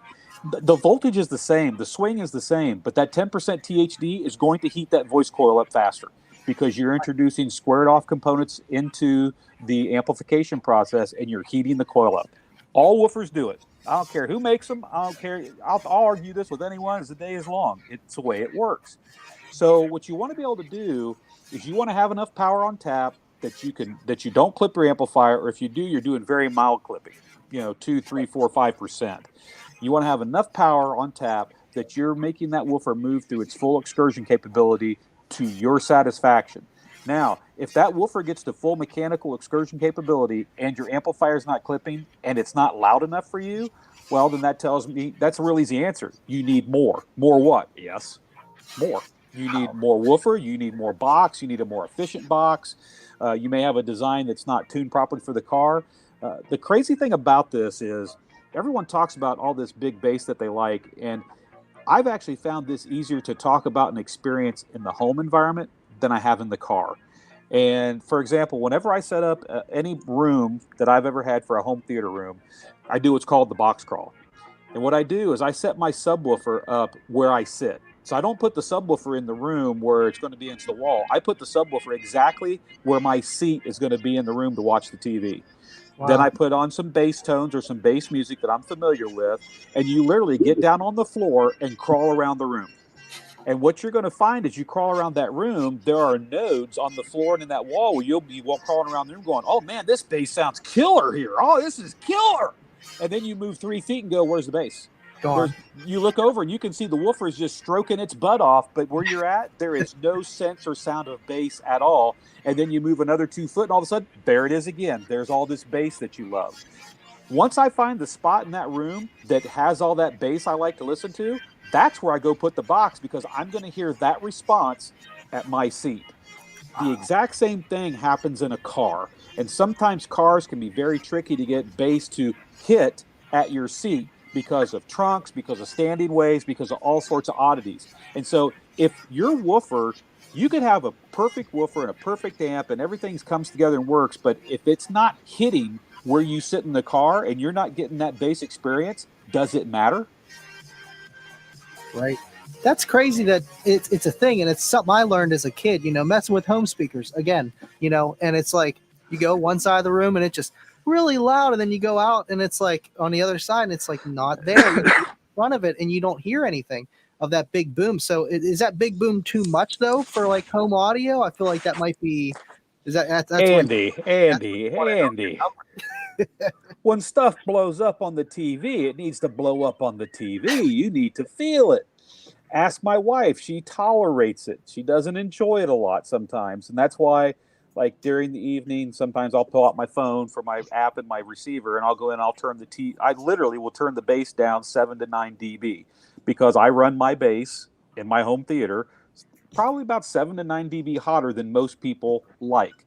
But it's what I like. And there's nothing wrong with that as long as I'm not clipping my subwoofer and I'm not running my amplifiers into clipping. As long as I know what my system's capable of, it doesn't matter if I like my bass 7 to 9 dB hot. As long as the system's capable of it and I'm not damaging it, so be it. To me, that's one of the things that people really struggle with in a car, is because it's very, first off, it's not like you can crawl around your car and say, my woofer sounds the best if I put it on the back passenger seat in the corner. There's not a lot of areas you can move your subwoofer cabinet to when your subwoofer cabinet basically takes up your car. So if you're not getting a hit, if it isn't solid and tight and you're getting the impact where you sit, what people end up doing is they just keep trying to drive more gain. They keep trying to put more into the knob to get that feeling and that satisfaction that they're never going to get. And so what they end up doing is overdriving everything, and they still don't get what they want. And that's a huge issue. And one of the things that, first off, anyone in car audio tells you they've got that figured out and they know the magic every single time, they're the first line of liars. Go get in line, because you're the first liar. Lying to him? Yeah, and you're going to experience it. I mean, I go back in the day. My brother, I think it was a Ford Taurus, and had a pair of Kicker 12s in it. Was using Kicker S, and that'd have been SS or SI amplifiers back then. And man, with the trunk open and sitting in the car, man, it just slapped your face off. It sounded awesome in the driver's seat, but as soon as you closed that trunk, the bass just went away. And so I had to end up just fooling around and playing with the box and trying to isolate the wave off the box and direct it and do things. And this is one of those cases where, ironically, what I ended up doing in his car, and I'm not going to say this works in every car, but in his case, I had a sealed box, and it was having nothing but problems. I ended up moving him to, in that time frame, it had been F-Series drivers, and went with a bandpass box, and I took the ports for the bandpass up through the rear deck so that because in a bandpass, all the energy comes out the port. That's all. It's all in the port. And so I did a bandpass through his rear deck, and that was how I was able to get him good, decent bass response in his 4-door sedan car. And I've also done bandpasses boxes before that, and you listen to them and go, they don't. I'm better off with a ported box or something else. So there's no one box that does everything right, but there are lots of situations where you got to be prepared to experiment if you're trying to get good results. Right. And I know I've seen people do that. They chop holes through their trunk deck lid and put ports, but you got to do it right with the numbers, because it's making a band pass, and you got to have a big opening for that air to go through. And that's another thing with people and driving their cars, and they don't realize that they do have a band pass in a way when you put your window down or up, or vice versa with your orientation and stuff. And there's so many factors in car audio. There is no right answer. Literally not. I threw his comment. I know you love your home audio stuff, so go ahead. I love home audio. I love car audio. Jeff, as far as tuning at home, I have a personal laptop that has True RTA on it. So that tool you saw John use tonight, I have True RTA. I use that with a microphone to do any in-seat measurement I want to do at the house. I will not be so cocky as to say I don't use tools to see problems, but I know what I like. I know what I like to hear, and I've been doing it long enough that I can, there's too much here at 1K. I want a little bit stronger output here at 40 hertz. There are some things I just do by ear. I want it to sound this way, and I know what I like. Right. Ironically, and I understand why a lot of manufacturers and people, like no bass boost, turn the bass boost on your amp off, absolutely no bass boost. And I understand that because it's one of the most misused tools that there is on an amplifier. Bass boost is nothing but an EQ, and EQs are not bad. You just have to know what you're doing with an EQ. So, for example, in my home theater here at the house, I have a single 15-inch sub in a sealed box. I'm running about 2,800 watts into it. I use a Pro Sound amplifier. Not that brand probably doesn't matter to you, but I use a Pro Sound amplifier to drive it. You got 220 in your living room? That's awesome. Well, the new house I'm building next door, Andy, I actually have a sub panel upstairs, and it's on its own 240 volt feed, so that I can supply everything in the home theater room off its own sub panel. And yes, I'm running 110 and 220 outlets through the room for powered subs because I don't know what I'm going to put in, but I'm wiring for everything. That's awesome. And since I can run the wire and do it myself, I'm doing it. So I can't wait to get better and get back to finishing up my house. But the thing with that, as far as power goes, is I have a little EQ. I've got the EQ that's built into I have a, don't want to lie to you guys here, but it is an Onkyo TX RZ920. It is a fairly high-end receiver, preamp outs and everything on there. And it is a Class D amplifier. So when people get into this whole discussion that Class D doesn't sound good or doesn't sound good, people just want to get lost in the weeds, is my opinion, because I could sit you down in here on this TXRZ 920 that's a Class D amplifier, and you couldn't tell me it's Class A, B, Class H, Class B, or Class nothing. It just sounds good. So, I've got that in there, but then I've got a little box. It's from Parts Express. It's a little DSP box. It's an EQ, and I've got a ton of rising low-end equalization going to my subwoofer. So I dialed in a ton of low-end EQ, but at the exact same time, I backed the gain down. Because if you're going to do a lot of boosting with equalization, that's going to eat up your power amp. You got to pull the gain back down your amplifier so you're not eating up all your power. And so it's a balancing act there. And the reason I've done that is EQ is not a bad thing. Gain is gain, whether you do it at one frequency, a band of frequency, or full bandwidth. But what I've got is, when I'm sitting in my chair, is when it plays that 25 and 30 and 35 hertz stuff, it is smooth, it is deep, it is accurate. If I take the EQ away, I don't hear any of that. But what I've done is I've done a trade-off. My sub doesn't play overall as loud as it could because I'm driving so much gain at a low frequency, but it gets as loud as I need it to before being overdriven. Right. That's the balancing act. Right. That absolutely makes sense, because you don't want to over excurge on the lower frequencies. By doing that, you pull off the higher end that the woofer can do. But that's just any setup, man. What do you want? I wish I had three-phase Buddha, but really, the biggest thing I could get here for the property we're building is I've got a 400 amp, 240 volt service coming in. So I got plenty, but that's all I can get. I mean, for a residential service, that's all they do. I know, because I know you guys got a nice test bench at the Kicker HQ. It's even bigger than Derek's. You got what, like 900, 1,000 amps on tap for input, something like that? Yeah, at work, there's. I don't want to lie to you. There's, I think, 3 locations where we actually have three-phase, because we actually have a power supply that was built specifically for us to do warhorse testing back in the day. And these are special power supplies that we had built that run off three-phase electric so that we could get enough power supply to test that big of an amplifier. Is three-phase the same thing as an alternator, or how's it? You know what? I know enough about electricity to be extremely dangerous, and I learned a lot. You're going to laugh, but one of the guys I worked for back in the day, he actually was an electrician over at Dana Corporation. And he worked, and when I say electricity, I mean he worked up on the rails, up in the cages, the pens, where you'd have to put on rubber boots, rubber gloves. He told me stories about, a guy who had electricity go through his body, out his knees, blew his kneecaps out. I mean, he was dealing with the big stuff. The thing with electricity is there's 3 phases to electric. And the way 3-phase electricity works is there's the legs that we're familiar with in the normal non-commercial environment, your home, and it's actually split phase. But you come in at split phase 240. But on the commercial side, and I didn't know. I mean, I learned this a long time ago. But in a 3-phase commercial environment, when you're dealing with, there's what's called the wild leg. And one of the legs on the 3-phase electric is actually substantially higher voltage than the other 2 legs. And I didn't know. I mean, this is something I learned a long time ago. For the 220, and then one's 110. Well, it depends. It depends. It can be anything. Like at Kicker, we have 440 3-phase that comes in the building. Just because it's 3-phase, you could have 7200 3-phase. You could have 14400 3-phase. I mean, the amount of voltage. 3-phase is a delivery system, but the voltage depends on the transformer system and what it's been knocked down to to travel where it goes. But in a 3-phase electrical system, there's always a wild leg. So like at Kicker, and this goes back a couple of years, one of the guys comes to me and he was setting up, we have these Kicker PAs that we build and use all around the company.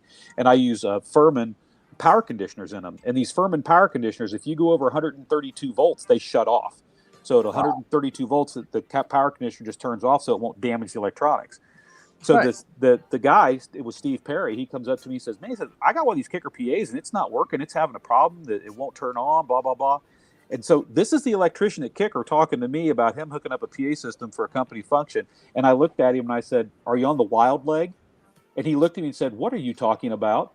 And I said, in 3-phase electric, there's a wild leg. And I said, you're going to find that out of that transformer that feeds the warehouse, there's going to be one leg that's going to be 220 and some change. There'll be another leg that's 220 and some change. And there's going to be a third leg that's going to be like high 230s, maybe even as high as 240. And I said, that's the wild leg. And I said, most equipment doesn't have any problem with it. But if you've got a power protection device like this Furman and it sees that high voltage, it'll shut off.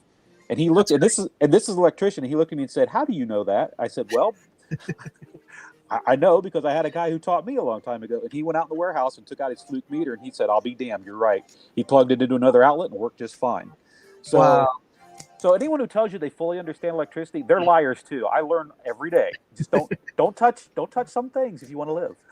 Absolutely. You're absolutely right about learning every day, you know, and it's crazy because it's so much about what we do, and then there's so many subjects of it all, you know, and it's cool, you know, and it's to see people like you that've been around so long and you're still learning to this day, you know. I can't wait to be there too one day. You know, we're all learning something if we pay attention, Andy, and so it's just fun. I enjoy what I do. I'm blessed, I guess, to get up every day, and as I jokingly tell people, you know, most days don't suck, and if you can get up and do that, then you're doing okay. Absolutely. You're doing okay. Are we going to keep it to 90 minutes tonight, or what's going on? If anybody's got some questions, I'd be willing to take them here for the next minute or two. And then I'm going to have to shut down and get some sleep. I can tell I'm getting flushed. You did good though. You did good. I can tell you're sick, man. It takes a while to come out of your system, and you just got this not that long ago, and I got it middle of December.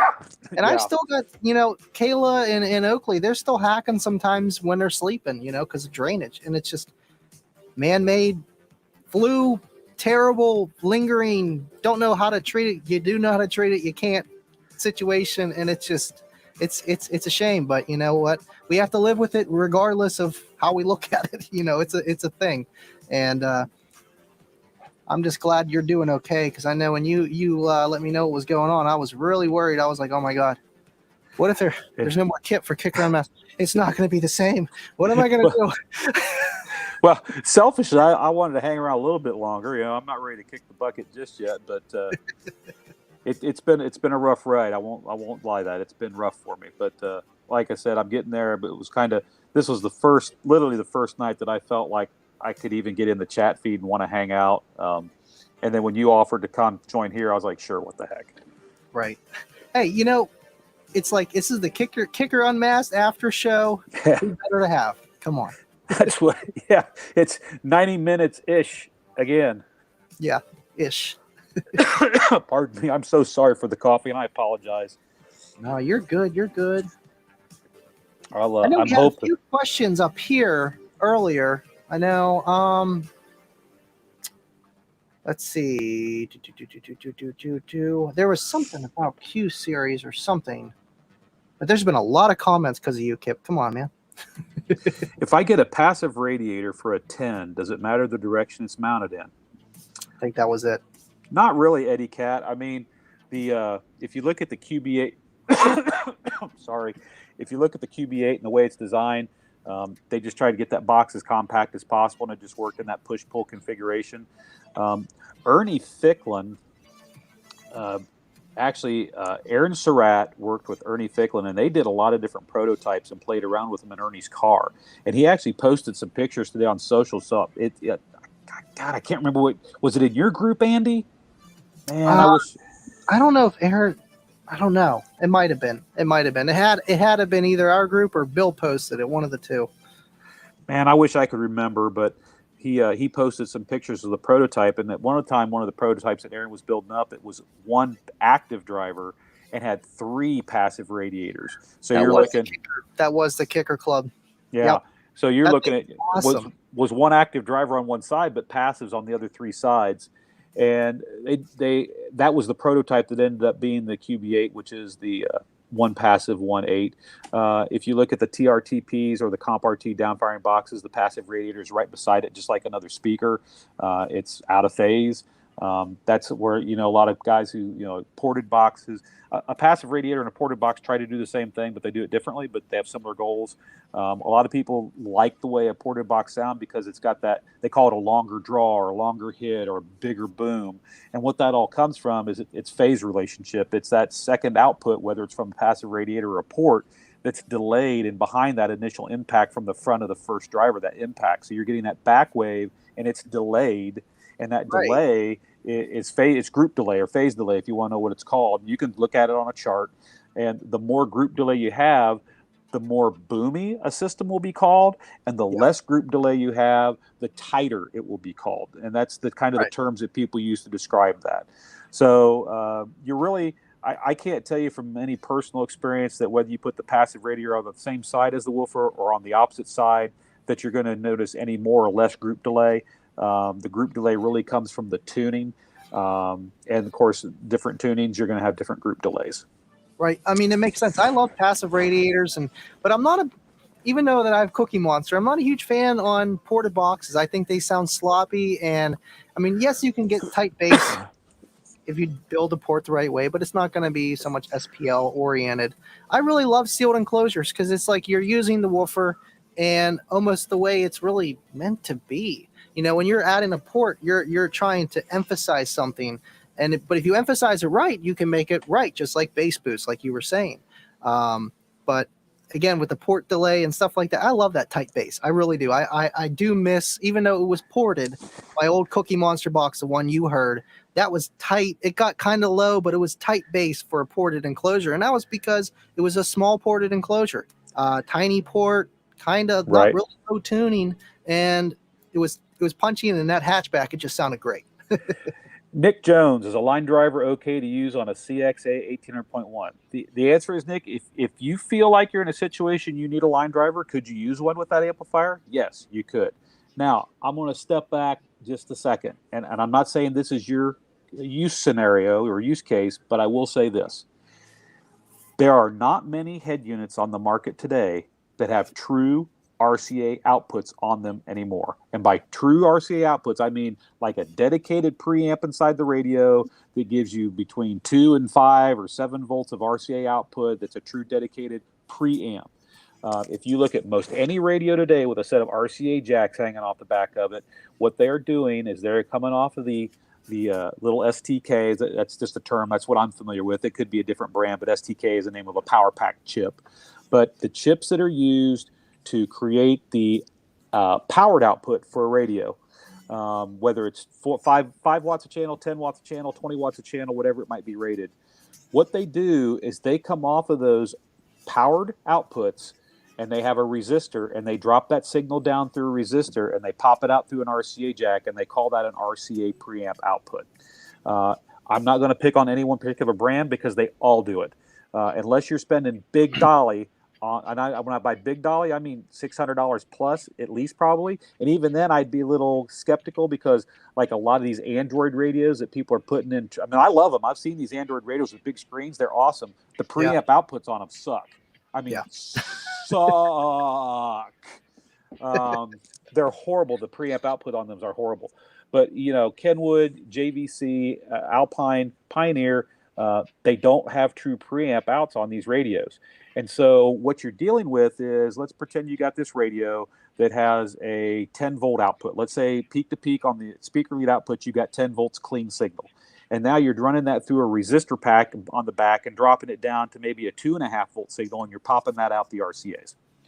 So what you just effectively done is taken a 10 volt line driver and turned it into a 2.5 volt line driver. So to kind of go back to your question, why would you use RCA outputs from a head unit if you're going to turn around and use a line driver? My answer to you would be this, and it's why we design the fit inputs on all of our amplifiers the way we do. Take the speaker leads directly out of that radio. We call it a Kissel, and no kidding, all it is a pair of 16-gauge speaker wires that's soldered to an RCA plug. If you're talented and you can solder, you can make your own. If you can't, then buy a Kissel, and all you have to do is solder that wire on or crimp it to your wire. But you're basically just taking speaker leads and turning it into an RCA plug. All kicker amplifiers will take speaker leads directly in on the RCAs, center hot, outside ground. And when you do that, you're now running that full voltage all the way from the head unit back to the amplifier. You're going to get a stronger signal. It's going to sound better. It's going to hit harder. And I know this is hard to accept for a lot of people because I grew up in the old school days where you never used speaker leads. If you were building a high quality stereo system, you always used RCAs. But this was back in the day when radios had true RCA preamp outputs, and you were trying to keep the signal as pristine as possible because we were audiophiles and everything had to be perfect.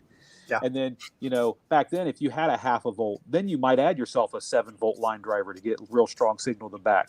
But today, you can get that straight out of the speaker leads and avoid that resistor that's dropping the voltage down and popping it out the RCA leads anyway. So I'm not trying to knock on any one particular company. I'm just telling you that's the way they do it. They do it for cost savings, and you will get a better signal into your kicker amplifier using the speaker leads than you will the RCA leads. I can't tell how many times I've done it with our power sports stuff where go back and we're doing a project at Kicker and it's all hooked up and you listen to it and it sounds okay. And then I'd ask the guys, I go, did you hook this up with RCAs or did you use the speaker leads? They're like, oh, we hooked it up with RCAs. I said, no, take that off, put a Kissel on there and take the powered output of the PXIBT and use that to drive the amplifier. Well, it's not going to make it. Yeah, it will. Trust me. And they do that and it sounds better. And it's because you're getting more drive, you're getting more signal, and as long as you're not clipping overdriving your amplifier, you got more dynamic headroom capability, you're going to overcome the noise floor better. So I'm not telling you not to consider a line driver, but if you're in a case where you've got a radio with RCA outs and you want to turn around and add a line driver to get more voltage back to the amplifier, just get yourself a Kissel and go straight out the speaker leads, my friend. I promise you'll be better off. Absolutely, and all you need is a bass knob to adjust it, and you're set. I mean, the CXA 1800, you can run a bass knob on it. It comes with it, so you're already set for that. You don't even have to. Because I know some people may say, like, well, I can't adjust my sub level because I'm not using RCAs. But if you're just having everything set flat at your head unit like you should, and you should have your door speakers being powered by your 4-channel or however you have it, a separate designated amplifier for your mids and highs. The other thing that we're running into today, and we've actually if you notice on our FIT technology, we changed it. It used to be 250 millivolts was the bottom. We've lowered that to 125 millivolts on the low-level input side. Wow. So on low level, we've actually gone from 250 all the way down to 125. And here's why. We found out that head unit manufacturers, they may spec their RCA output at 4 volts or 5 volts, whatever, 3 volt, 4 volt, 5 volts seems to be pretty common today in most head units. They'll claim 4 or 5 volts. But what we have found is you'll start turning the radio up and let's just say the volume knob goes from 0 to 35. Okay. What we've found is that when you get to about 27 or 28 on the volume knob, the amplifier inside the radio is already at full output. Go to 28 or 29 and it's clipped. But the RCA output hasn't even reached 5 volts yet. Because we're talking about we're dropping the resistor pack down and pulling voltage off the speaker leads. So by the time you get the speaker leads or get the RCA output to 5 volts, you're already overdriving the living daylights out of the speakers inside in your car if they're be powered off your head unit. And we discovered this because we had a lot of, and not just, we had independent dealers and Best Buy going, your amplifiers just isn't getting loud. I mean, the radio, there's no bass, there's nothing there. And we're like, there's nothing wrong with the amp. The amp works fine. And so, but then when we dug deeper into the situation is we've got customers who are using the high-powered head unit to amplify the speakers in their car, and then they're using the RCA outputs of the radio to go back and drive the kicker amplifier, and they are never getting the kicker amplifier, the subs, to get loud before they are driving the crap out of their speakers. So in that scenario right there, we went back and did a redesign and lowered that low voltage to 0.125 instead of 250 so that it would get louder sooner. Because when you lower that low end, you lower that low sensitivity down to that much lower of a number, you change the ramp rate, how quickly the amplifier is going to get loud. And the other thing we keep telling people who run into this is stop using the RCAs. Well, I've got the speaker leads hooked up to great. Just come off the speaker leads with a Kissel and go right onto your sub amplifier. Right. Please. I still haven't done that myself. I'm still running RCAs to the KXA 2400, but I got a decent head unit, Kenwood 4-volt pre-out, so the gain is very low. You know what I mean? And I have it set at 0 dBFS. Just super clean. But I definitely want to do that, and I think the only reason why I have it is because I am powering my little 1-inch silk dome tweeters by the head unit. So I really don't want to, you know what I mean? I have to get a separate amplifier just for that, but we'll see what happens down the road. But that's crazy how you say, like, you lower the millivolt rating and it just ramps up the amplifier starting volume in a way of how much input it takes. That's crazy. And the reason we did it, it's not that there's an issue in our design at all. What we're doing is we're making a fix in our amp to make up for the handicap that you've got not a factory, but an aftermarket radio that the speaker leads get the full output at 26, 27, but the RCAs don't get to 5 volts output until you're 32, 33, 35.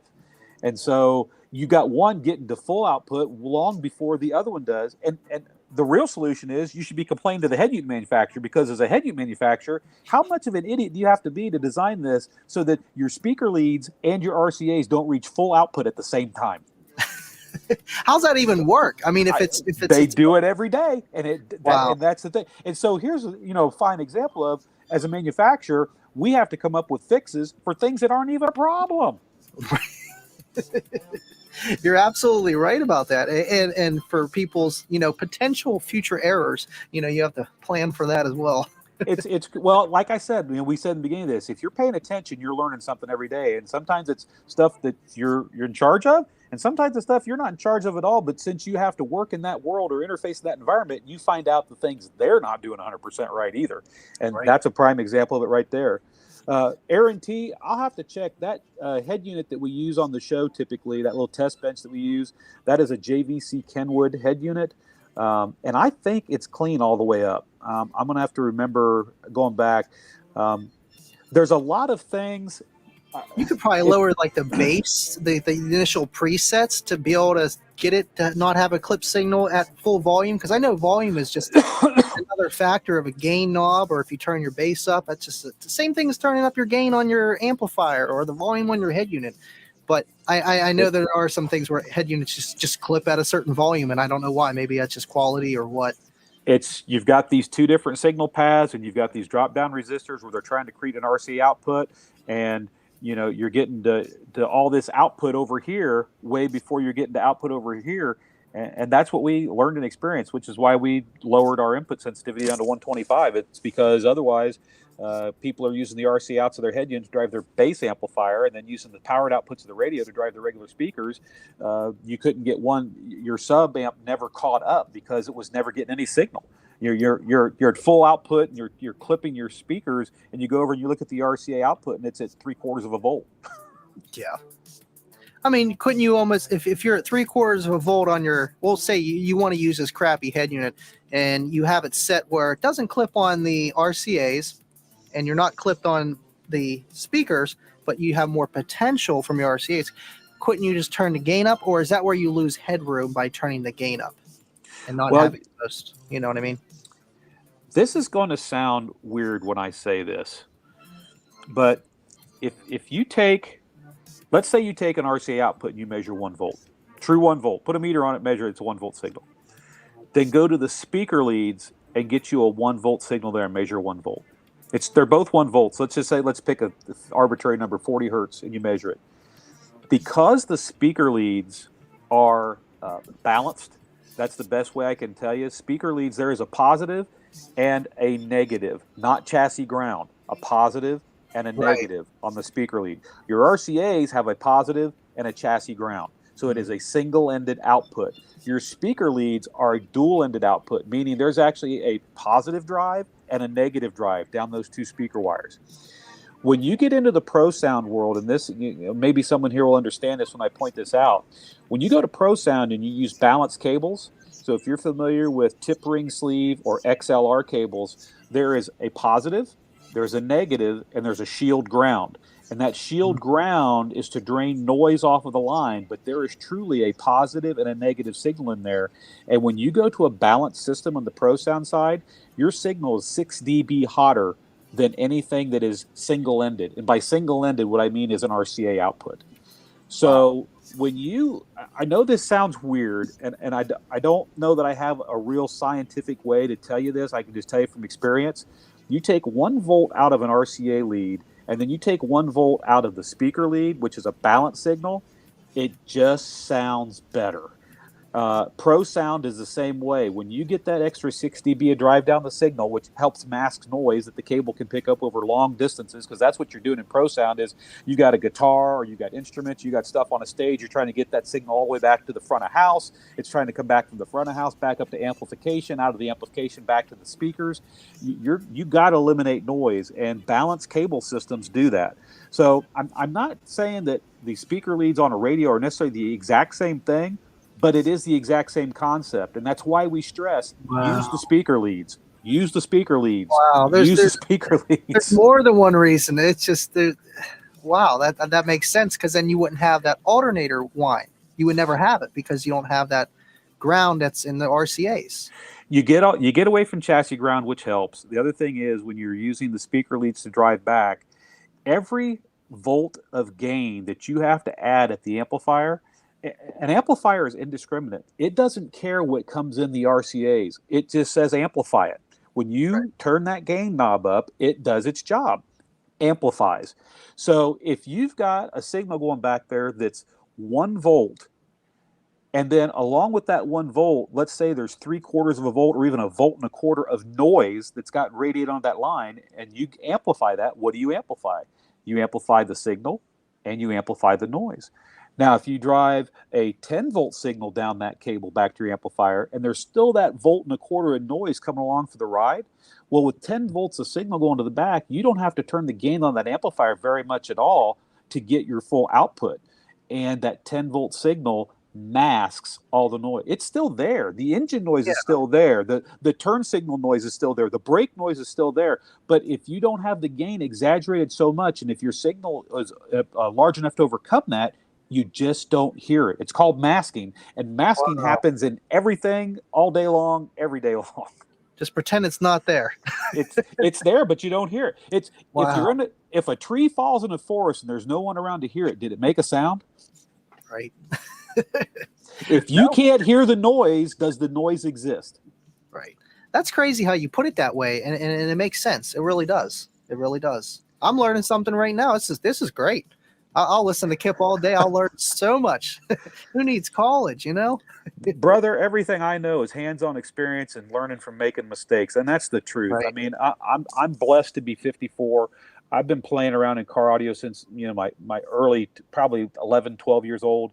I have always been attracted to computers, electronics, not just car, but it's what I gravitate to. And the thing about it is, you will learn something if you open up your eyes. And sometimes you learn things by making a lot of mistakes, and sometimes you learn things by watching others make a lot of mistakes. And some of those lessons,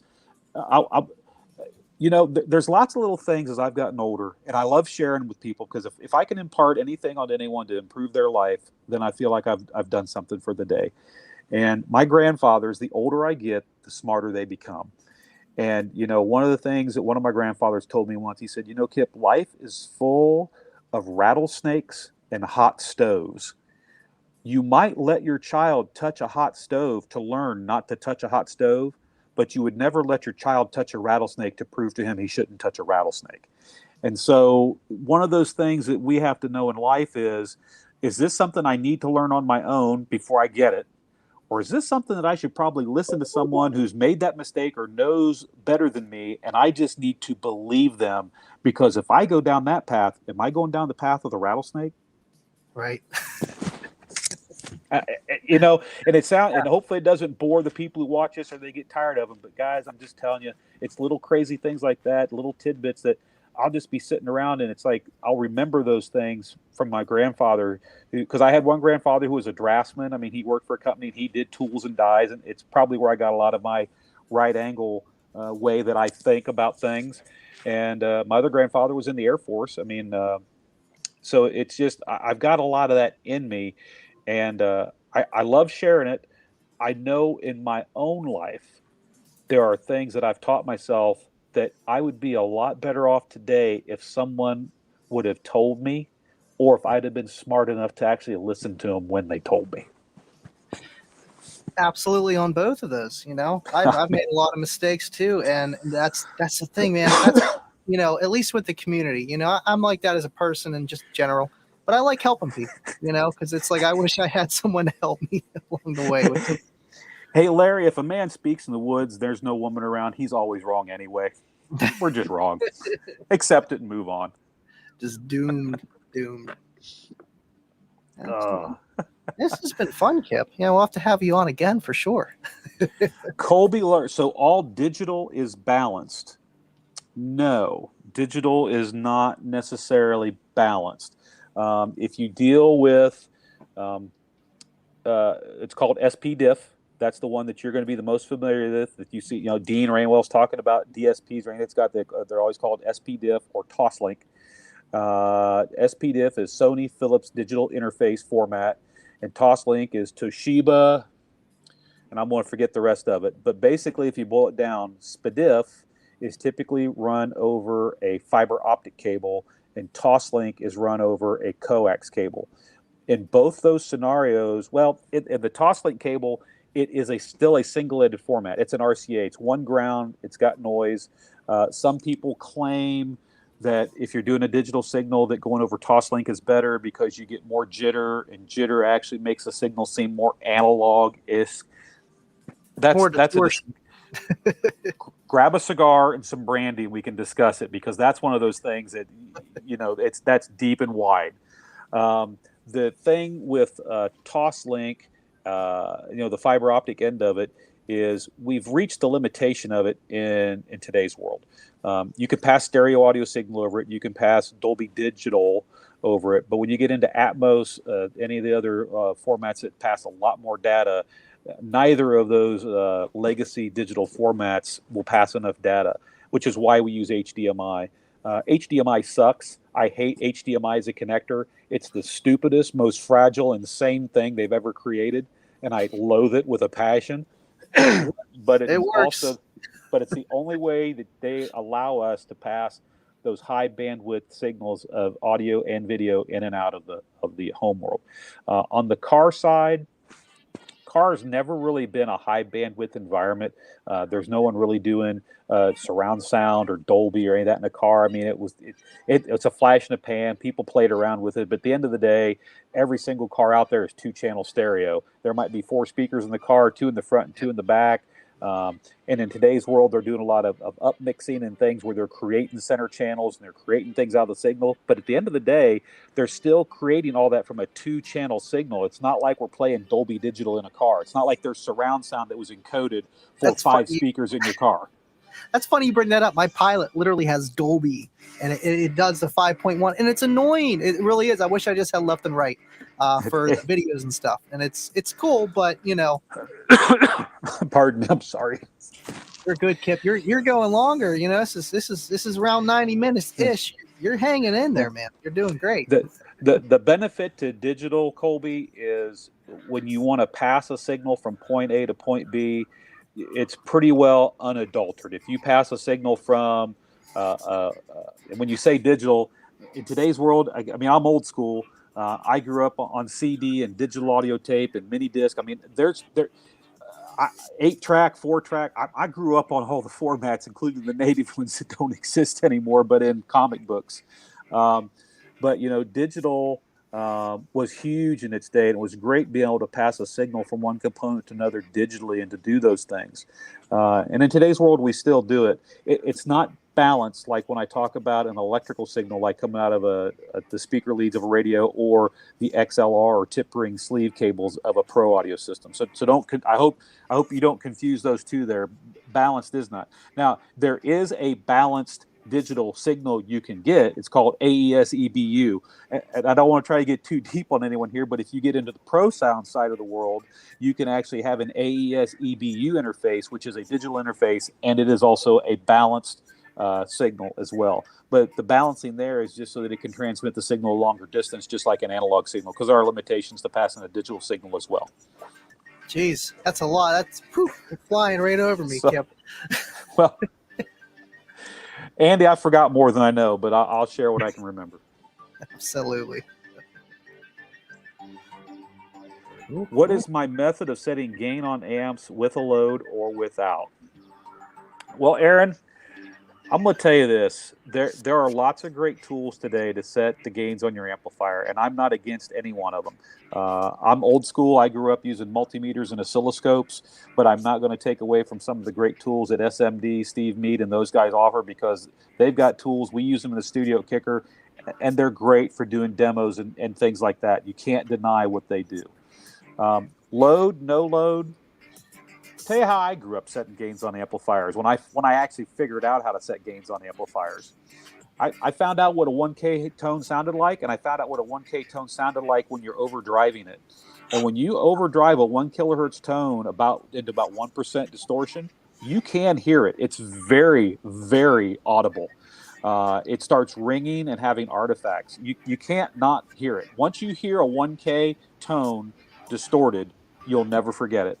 And so when I grew up in the day setting stuff, that's what I did. Is I just simply use 1K tones, speakers hooked up, go back to the amplifier, adjust the gain up till I hear the 1K tone going, nope, I'm clipped, and then I would bring it back down. That's a good idea. That really is. So, and I did, and at 1K was on everything. I mean, I did that back in the day. I did that on every amp. It didn't matter whether it was a full range amp or a bass amp. It's just I used 1K tone, and I listened for it. I can still hear it today. It's very noticeable. Our ears are very sensitive in that 1 to 3K range. So once you know what that tone is, you don't forget it. I know what I'm doing after the show. So for me, when it comes to setting gains, remember, if you were tuned in from the beginning, remember, and I mean this sincerely, there's no such thing as too much power for me. I would rather have 10 times the power that my speaker needs and only use half of what my amp's capable of. I want to get my system to full potential, but I don't want to stress my amplifiers. That's just me. I have to say that with kind of a tongue-in-cheek caveat, because when people blow up speakers, speakers are blown up for two reasons. Number one, amplifiers that are way too big and you are legitimately running way too much power into your voice coils. Number two, amplifiers that are way too small and you're driving them at a hard square wave clip nonstop.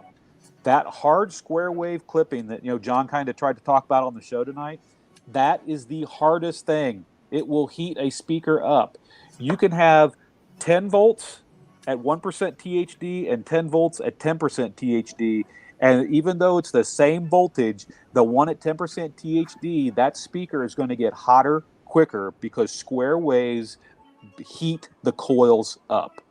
So again, now, is that because the woofer isn't moving that it makes it heat up? It just hits that ceiling and then it's not moving. It's just taking power. The best way I can describe it to you, Andy, and it would be unfair to tell you it is DC voltage. So don't want to tell you that. But what I will tell you, if you look at an O-scope only tells you two things. There's the vertical axis, which is voltage, and there's the horizontal axis, which is time. And that's all an O-scope shows you is voltage over time. So you can look at waves, you can look at square waves. I mean, square waves, I've played square waves on speakers all the time cleanly. I mean, you can play one if you want to. But the thing is, if left to right is time and up and down is voltage, and if you look at an amplifier that's run into hard clip and you see the top of that wave is completely flat, so it goes up, stays completely flat and comes down, that flat part at the top that you see there, that is time and that is voltage. And what that is, that's all the voltage that the amplifier can produce, and it's being put into that speaker for that entire length of time. And the speaker is at its most vulnerable. Speaker voice coils are their most vulnerable when they are pushed all the way out or pulled all the way back. In those two positions is where voice coils, they can't cool themselves. Okay. They have to be able to move. They got to be around the gap. They got to have air going by them. And so what's a compound problem is when you're clipping an amplifier, no matter what size, if you're clipping, you're pushing the speaker out as far as that wave will take it, and you're holding it there and dumping that voltage into the voice coil for whatever length of time it may be, and then you're sucking the speaker all the way back and doing the exact opposite with it at the full back travel. And being at those full extremes of travel and having all that power, because that's what power is dumped into it, is what heats up the voice coil. if you look at, and I need to do this on Unmasked show because I think this is a cool topic. If you take a clean sine wave, and then you take that same sine wave and you square it off.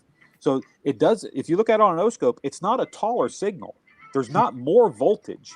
It's just the wave, instead of being nice and clean, gets squared off.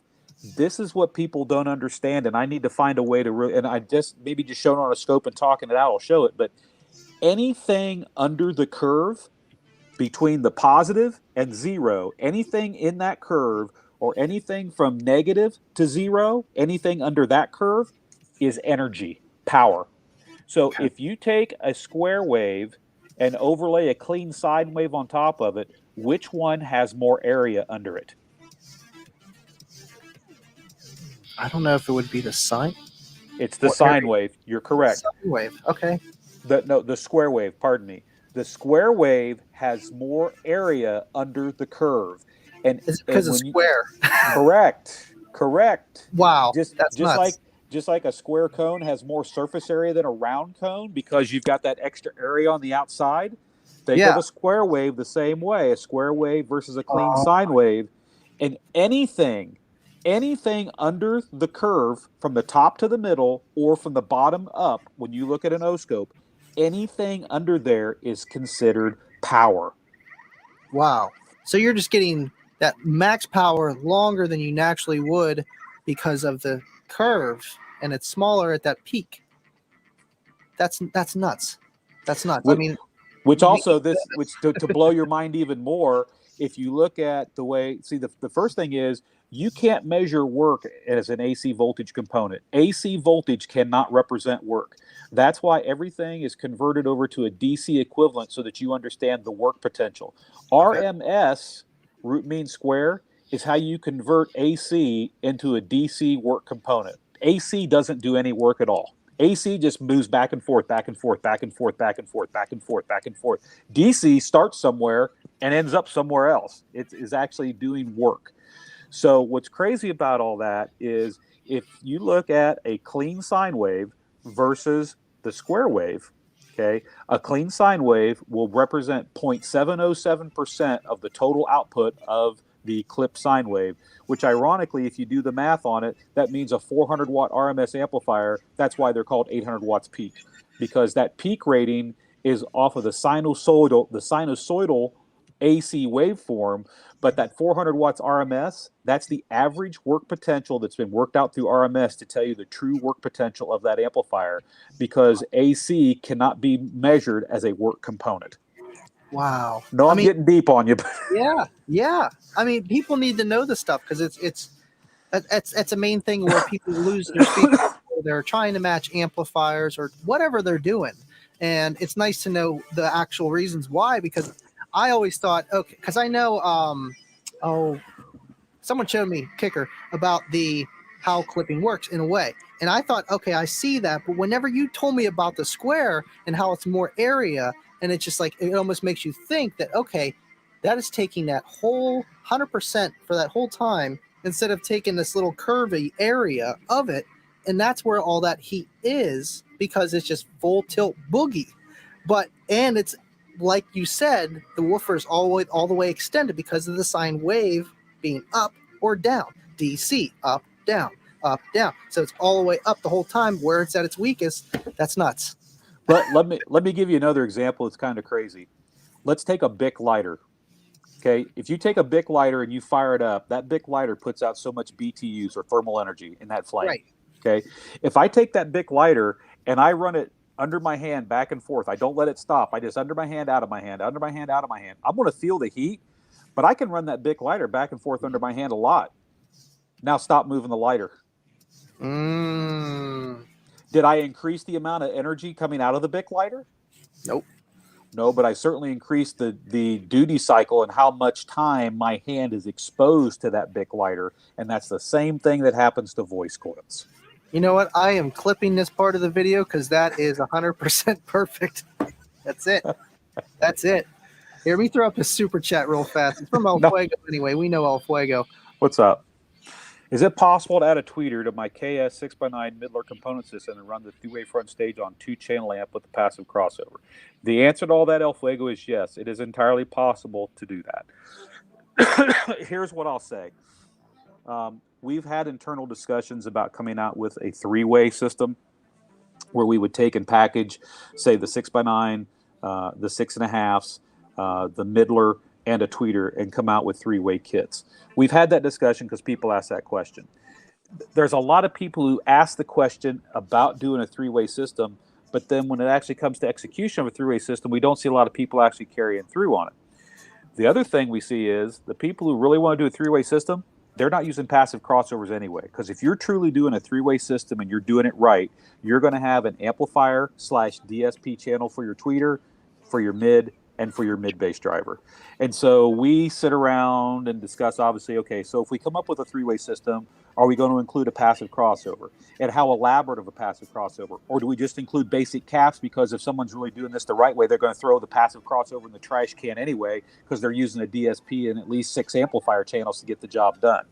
So I will never tell you that you couldn't do what you want to do. There's lots, home speakers.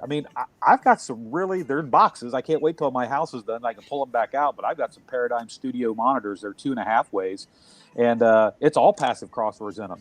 But I bi-amp them, and I do a lot of things with them to run more power, but they've got great passive crossovers inside. Eventually, I would like to take the great passive crossovers inside and throw them in the trash can. Because I like active. I like being in control of what I'm doing with my speakers. So to do what you want to do, you could absolutely do that. What I would tell you to do is if you've got the 6x9 Midler component system and you want to add the tweeter, pick whatever tweeter you like. If you go with a kicker, like a KSMT tweeter, they come with passive crossovers already in there. You could parallel that passive crossover right on board there, and boom, you're ready to go. And it'll work fine just like that. Especially if you've already got the 6x9, the Midler, it already has the crossover for that Midler and everything there. So yeah, it's right. Easy. Just add a tweeter with a good passive crossover, and you can do that. But if you're serious about a three-way system, I know you'll eventually find yourself gravitating towards possibly wanting to do 6 channels, DSP, full control, because that's where a three-way system where you can now start opening it up and making it shine, because having that control over how loud the tweeter is versus the mid-range versus the mid-bass driver, being able to do those things is where you finally get into that control area where you can get that detail out of the money you're putting in to a three-way system.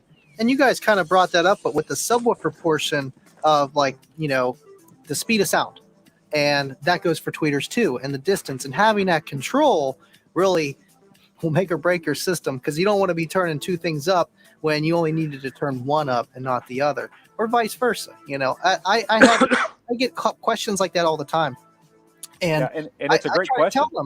I try to tell them it's like you want to have flexibility. Don't try to run tweeters on your front door speakers too. One, you're going to run into maybe power limitations. You're going to blow the tweeters out. Yes, they have a crossover, but you know what I mean? You don't want to do that. Run your tweeters on your stock or on your head unit power, and then run your doors on a 4-channel. But like you said, the 6-channel, that's what you need. That is exactly what you need. What's funny about that is, go back into my days when I was learning. There was a time when I got into car audio in the town I was in, I had one of the I hate to say, I'm not saying this from a braggadocious standpoint, but I had an impressive car audio system.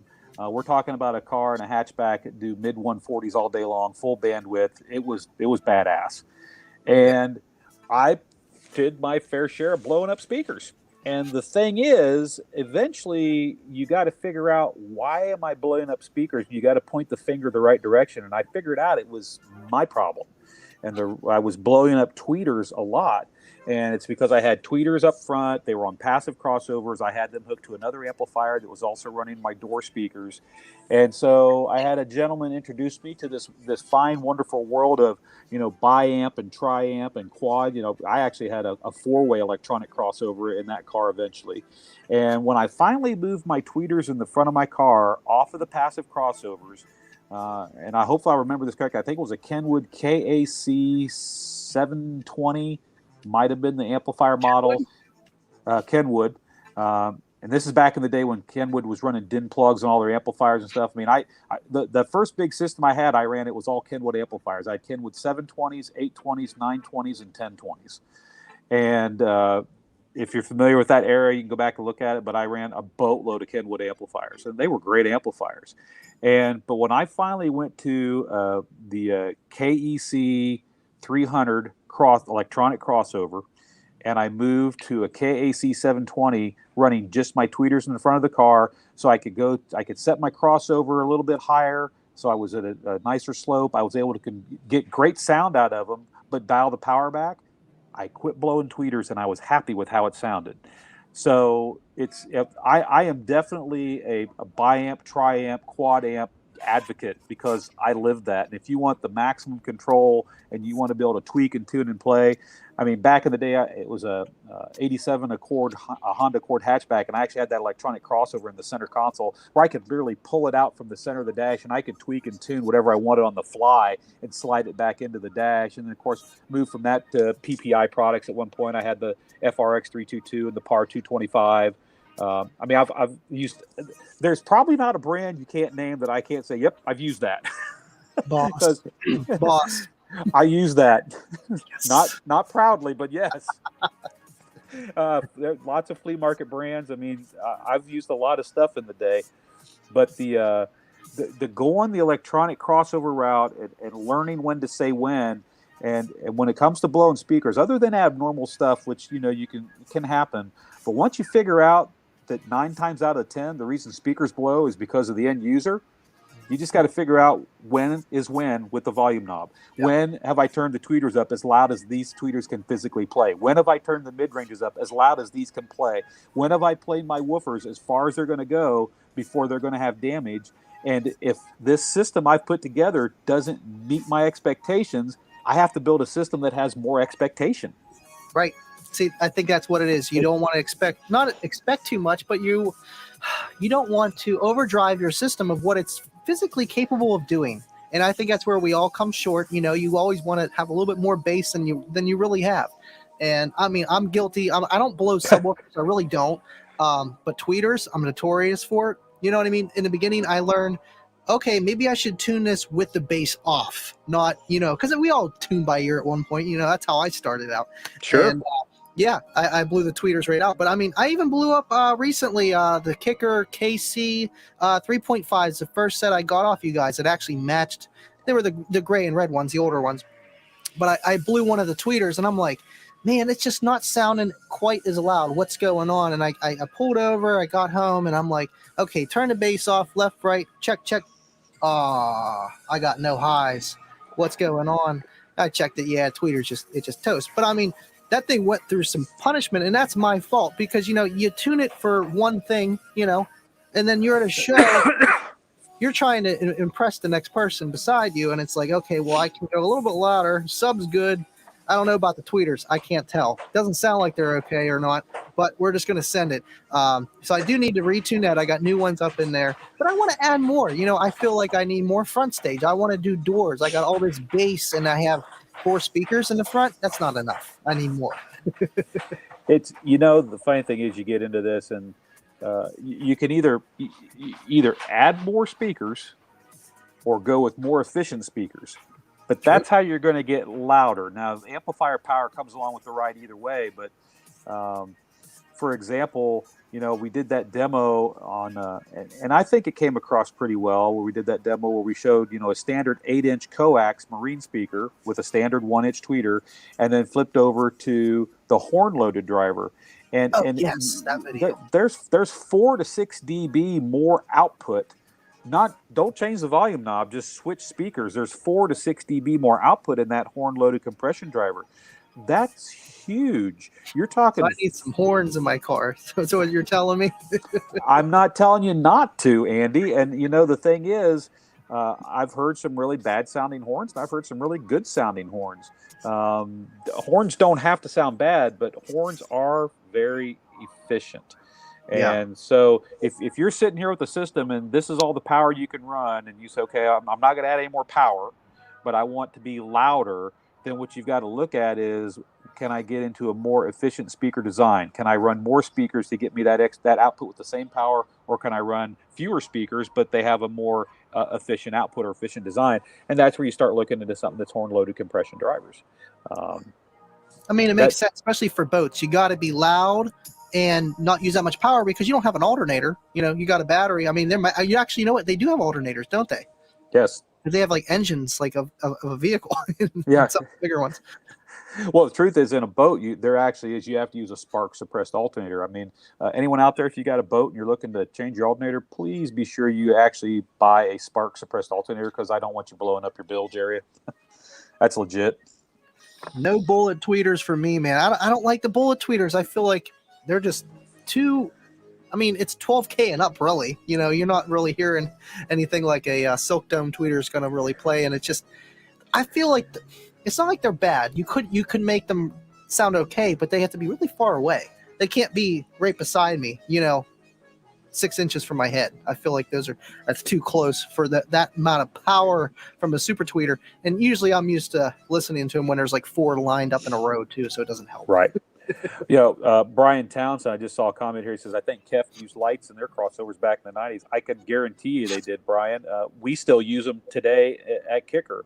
Where we just take a 12-volt bulb and you calculate the resistance value into what you're trying to do, and basically we're using it to pull power or drain power off of the tweeter as you reach the point where you're putting too much power into the tweeter. There's a lot of creative things that we have to do as manufacturers, try to keep tweeters alive, because not that people don't blow up woofers too, but tweeters are the most fragile diaphragm in that whole food chain, and heat will just absolutely kill them. So we use poly switches, PTCs, polythermal cutoffs on a lot of our coax products. That if you reach a certain thermal point, that switch, it's like a circuit breaker, just kicks on and protects that tweeter from being blown up. It's either let the tweeter blow up or let's turn it off and let it cool for a minute. Right. That's what I was surprised when I blew the KS 3.5s, because the 6x9s, they shut down on me. Like you said.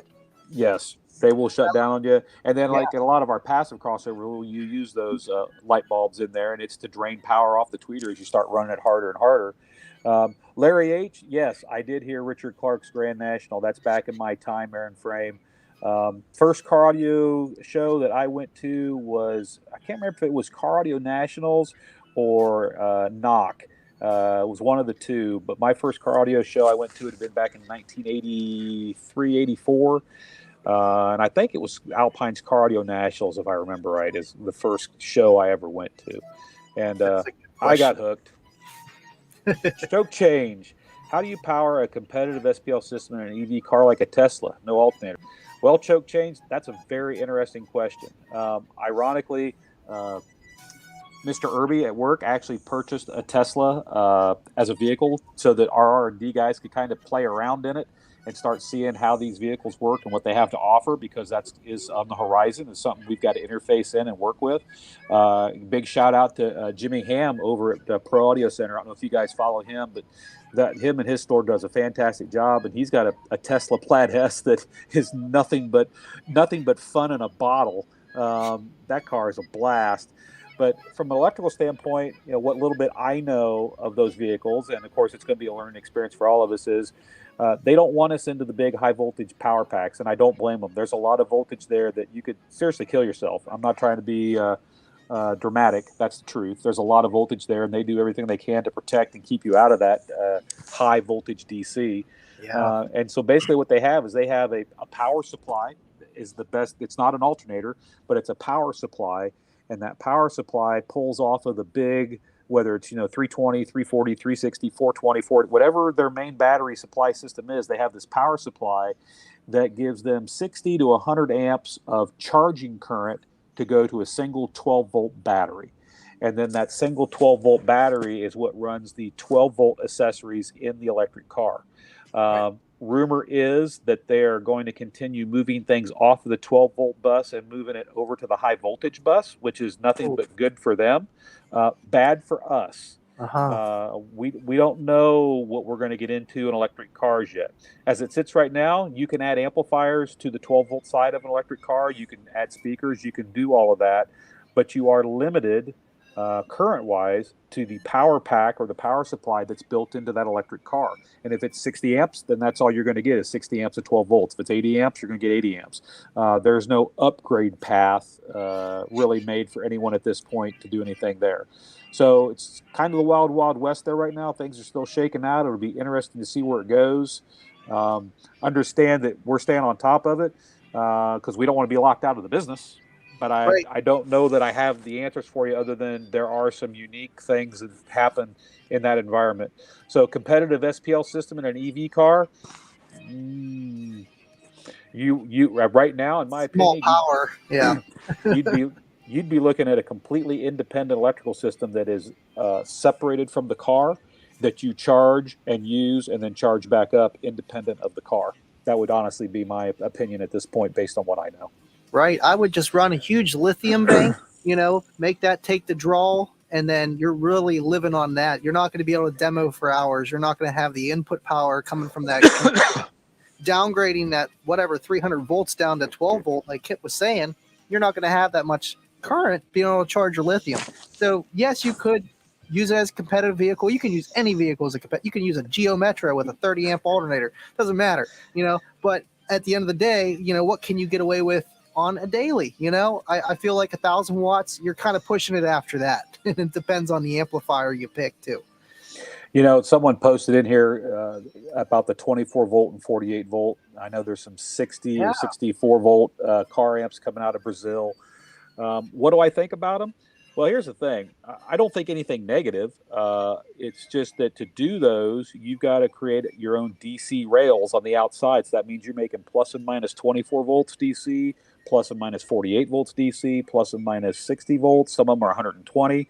And you gotta be careful around that voltage. I mean, that's all I'm not trying to scare you, but I'm telling you that voltage has potential to kill you. And so you need to be careful with those higher rail DC voltage. The cool part about what's going on there, I mean, from a technical standpoint, is every car audio amplifier that's made today is trying to take the 12 volts that your car has, increase it to a much higher voltage so that it can make these big power numbers that you want. So we're increasing rail voltage through power supplies. So if you've already got high voltage rails to begin with, you don't have to do a lot of that increasing the voltage to get there. You can just start with the voltage you've got. But in a car, the only way you're getting more voltage is to create these big power banks, DC banks. They're 24 volt, 48 volt, 64, 96, 120. And you just got to be careful with them. That's all I'm going to say. I'm not saying you can design a really good amplifier to run on those high voltage rails, no problem at all. It's not about the quality of the amplifier. What it is, it's about the proclivity to being dangerous around that high voltage. And that's just the truth. Because I know, like, I got a 48 volt e-bike scooter, it's got pedals, it's electric. But the most amount of current that I'm pulling at 500 watts is 14, 15 amps. And I feel like amperage is where it's going to be the problem, because if you got a 48 volt system and you got a amplifier, we'll say it's Brazilian, so it's probably going to be at least a 3K. It's going to be pulling 50 amps at 48 volts or whatever it is. That's a lot of. It's a little bit different story. Let's pretend, and I'm just looking through here. So I think it was Jeff. I think it was Jeff here that said something about I would step it down and use the car's power. I don't disagree with you on that, Jeff. The thing about it is, if you could safely tap into the big bank in a car, and if you could step it down to whatever voltages you need, I don't disagree with that mindset at all. From an engineering standpoint, if you had plus and minus 240 volts DC, how big of an amplifier would you like? I mean, how big do you want? How big do you really want? Are you just wanting to arc weld? Because we're there. I mean, we can. Yeah.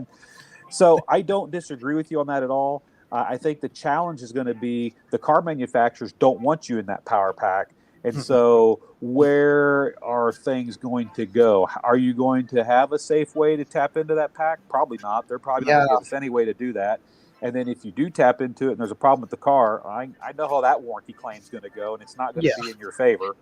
So I'm not saying you're not right on that concept. I just don't know, as an aftermarket industry, how we tap into that safely at this point. I don't have that answer, but I do agree with you that it would be a whole lot easier from making amplifiers, if you want to make big power, to have that much rail voltage to start with. I don't disagree with you on that at all.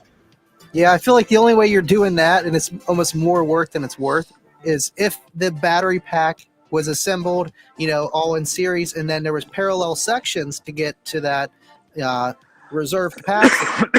Then you could split off one of those and make your own pack. But that's the same thing you're doing with the lithium in your trunk. I wouldn't even mess with what's in the car by itself, because I don't know. RGA asks, is it dangerous because of the energy density? Yeah, yes, it's dangerous because of the energy density. There is a ton of energy density there, number one. So once it gets lit up, it doesn't stop. No. And number two, it's literally high enough voltage that if you had a break in your skin or a cut and you were to become the circuit to complete at that high of a voltage, which I've had it happen with.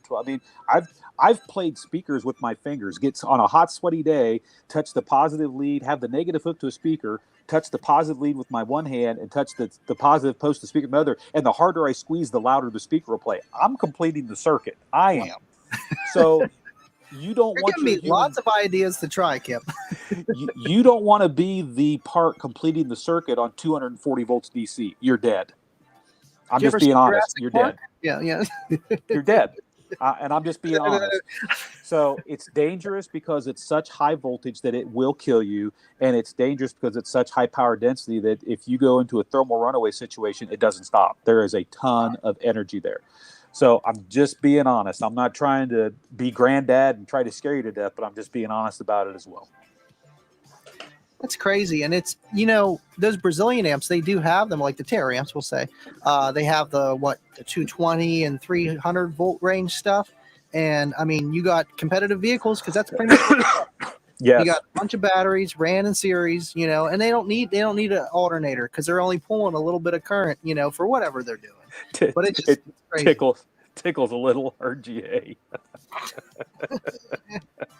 I can't. I love it. 0.1 will kill you. Yeah, it will. Right voltage, don't need a ton of amperage to make it happen, Captain. You're done. And I say that, I mean, I want everyone out there to have fun. I want you to be safe as well. And I'm not trying to, like I said, sound like your granddad, but someone's got to tell you, remember I said a little bit ago, is that a hot stove or is that a rattlesnake? Same thing, right? One of them you can touch and walk away from. The other one you might not. True. I can't. I think a warranty. Yeah, if Kicker made it, the warranty would be in the car. Yeah, I don't think we're going to make. I don't think, man, we're not nearly as big as Apple. We can't make cars yet. Even they kind of backed off on that. We know they would come with a nice premium sound system. I almost, and it's fine. Audio's audio. I'll talk about any audio, but I'll tell you what's crazy is that Tesla S Plaid that Jimmy Ham's got. I've been blessed. He's been over here to Stillwater a few times, and I've got a chance to ride in it and drive that car. And it's an insane performing car. It's insane. I can't afford. It's way out of a price league that I could ever afford. But would I love to have one? Yeah. From a performance standpoint, that car is the bomb. Oh, yeah. But I'll also say this.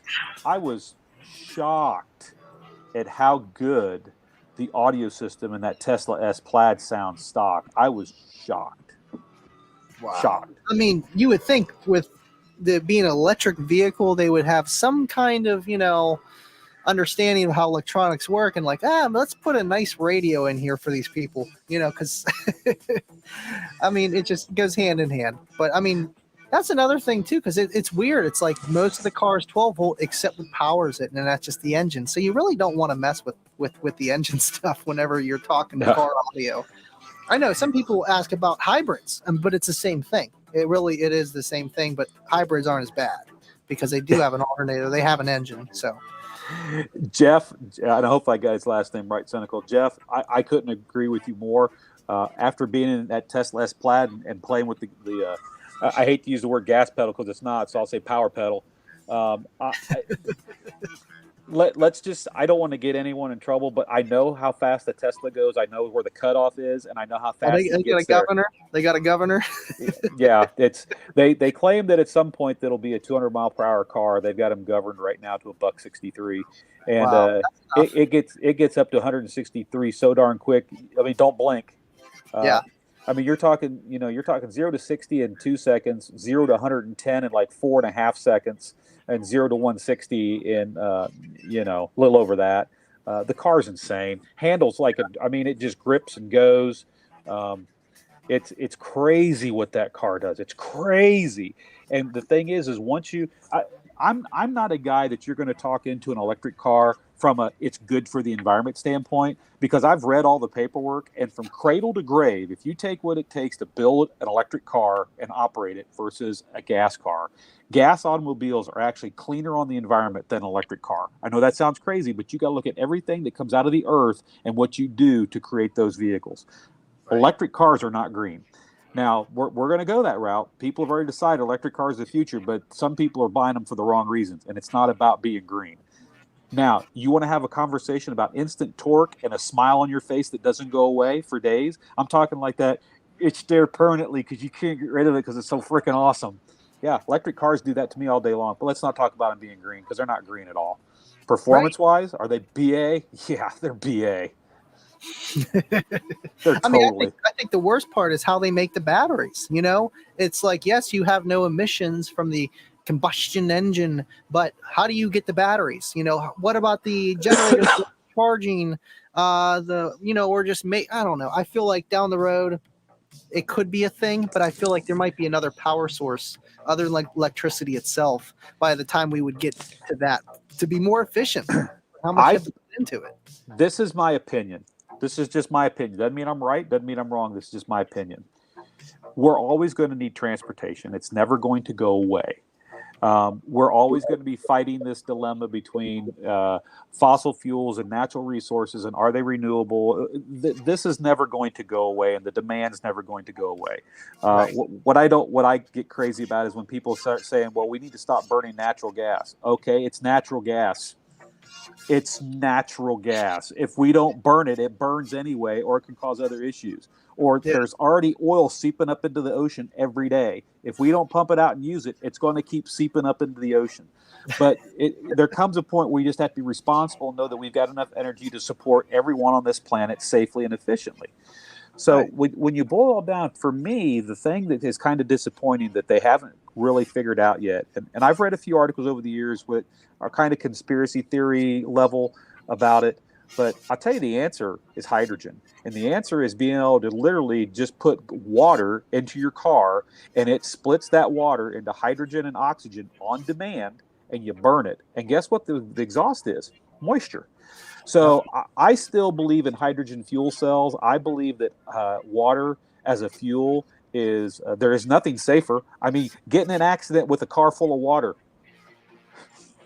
Nothing's gonna happen. I mean, you might drown. It's water. Hey, I put out my own fire. Yeah. So I truly believe that there's a lot of these interim steps we're going through, and we're never going to not drive. We're never not going to need transportation, and we're always going to need a fuel source. And if we could get the government out of the way, anytime you hear the words "I'm from the government, I'm here to help," that just means they're here to screw things up the best way they know how. So if we can get the government out of the way and let some real scientists, it's crazy. The guy can come across batshit crazy sometimes, but Elon Musk, I consider someone who's really out there pushing the envelope. He is the premier guy on electric cars, and the government in charge right now didn't even invite him to the electric car conference. I mean, Wow. that's like not asking Barnum Bailey from the circus to come talk about circuses. All right, come on, Yeah. really? It's like not asking Kip to come on to the Kicker Unmasked Aftershow. Come on. So I think there's a lot of things there to unpack and talk about. But I'm a hydrogen advocate. I think hydrogen fuel cells. I think the technology is there. I think for some reason it's been stifled or pulled back. But when you look at safe, when you look at renewable, when you look at clean, there's nothing that whether you're talking about a power pack to run your house or to replace anything out there, hydrogen fuel cells I don't know why they're not being pursued and deeper than they are, because I truly believe that's the future myself. But that's me. Right. And it's like you can't make nothing out of something. There's always going to be some kind of waste of some sort. It's just, how is it going to affect you personally? But like you said, with all the other stuff, it's like you can't get rid of, like how Jake said, carbon footprint is carbon footprint. If you would actually see the numbers, from real scientists of what could be the differences, you're not going to see a big difference, because it's just, to make the electric power is still going to take something to be put into the earth, and that's not good. Carbon footprint or whatever, just like the exhaust from your car, the oil, the diesel, everything else. But that's what do you think the trees are there for? They breathe on carbon dioxide. They need us and we need them. Everything works together. Well, and the flip side of that, Andy, is, I'm not going to be an advocate for not, taking care of the planet we live on, because we all need to be here and live in harmony and make this thing run. But the most ironic thing about it is the times in this planet that we have not been here long enough to know what this planet's capable of, and we're foolish if we think we have. But what's ironic about it is the recorded history that we can look at. The times that this planet has been the most green and has thrived the most are the times of the highest carbon monoxide ever in the atmosphere. So to say that the carbon monoxide levels are depleting the planet or bad for the greenery, you're not thinking clearly, because those plants thrive on that stuff. And the times in this planet's history that it was the most green and covered and lush had the highest CO2 content that was around. So there's a lot of people that like to, do a lot of this.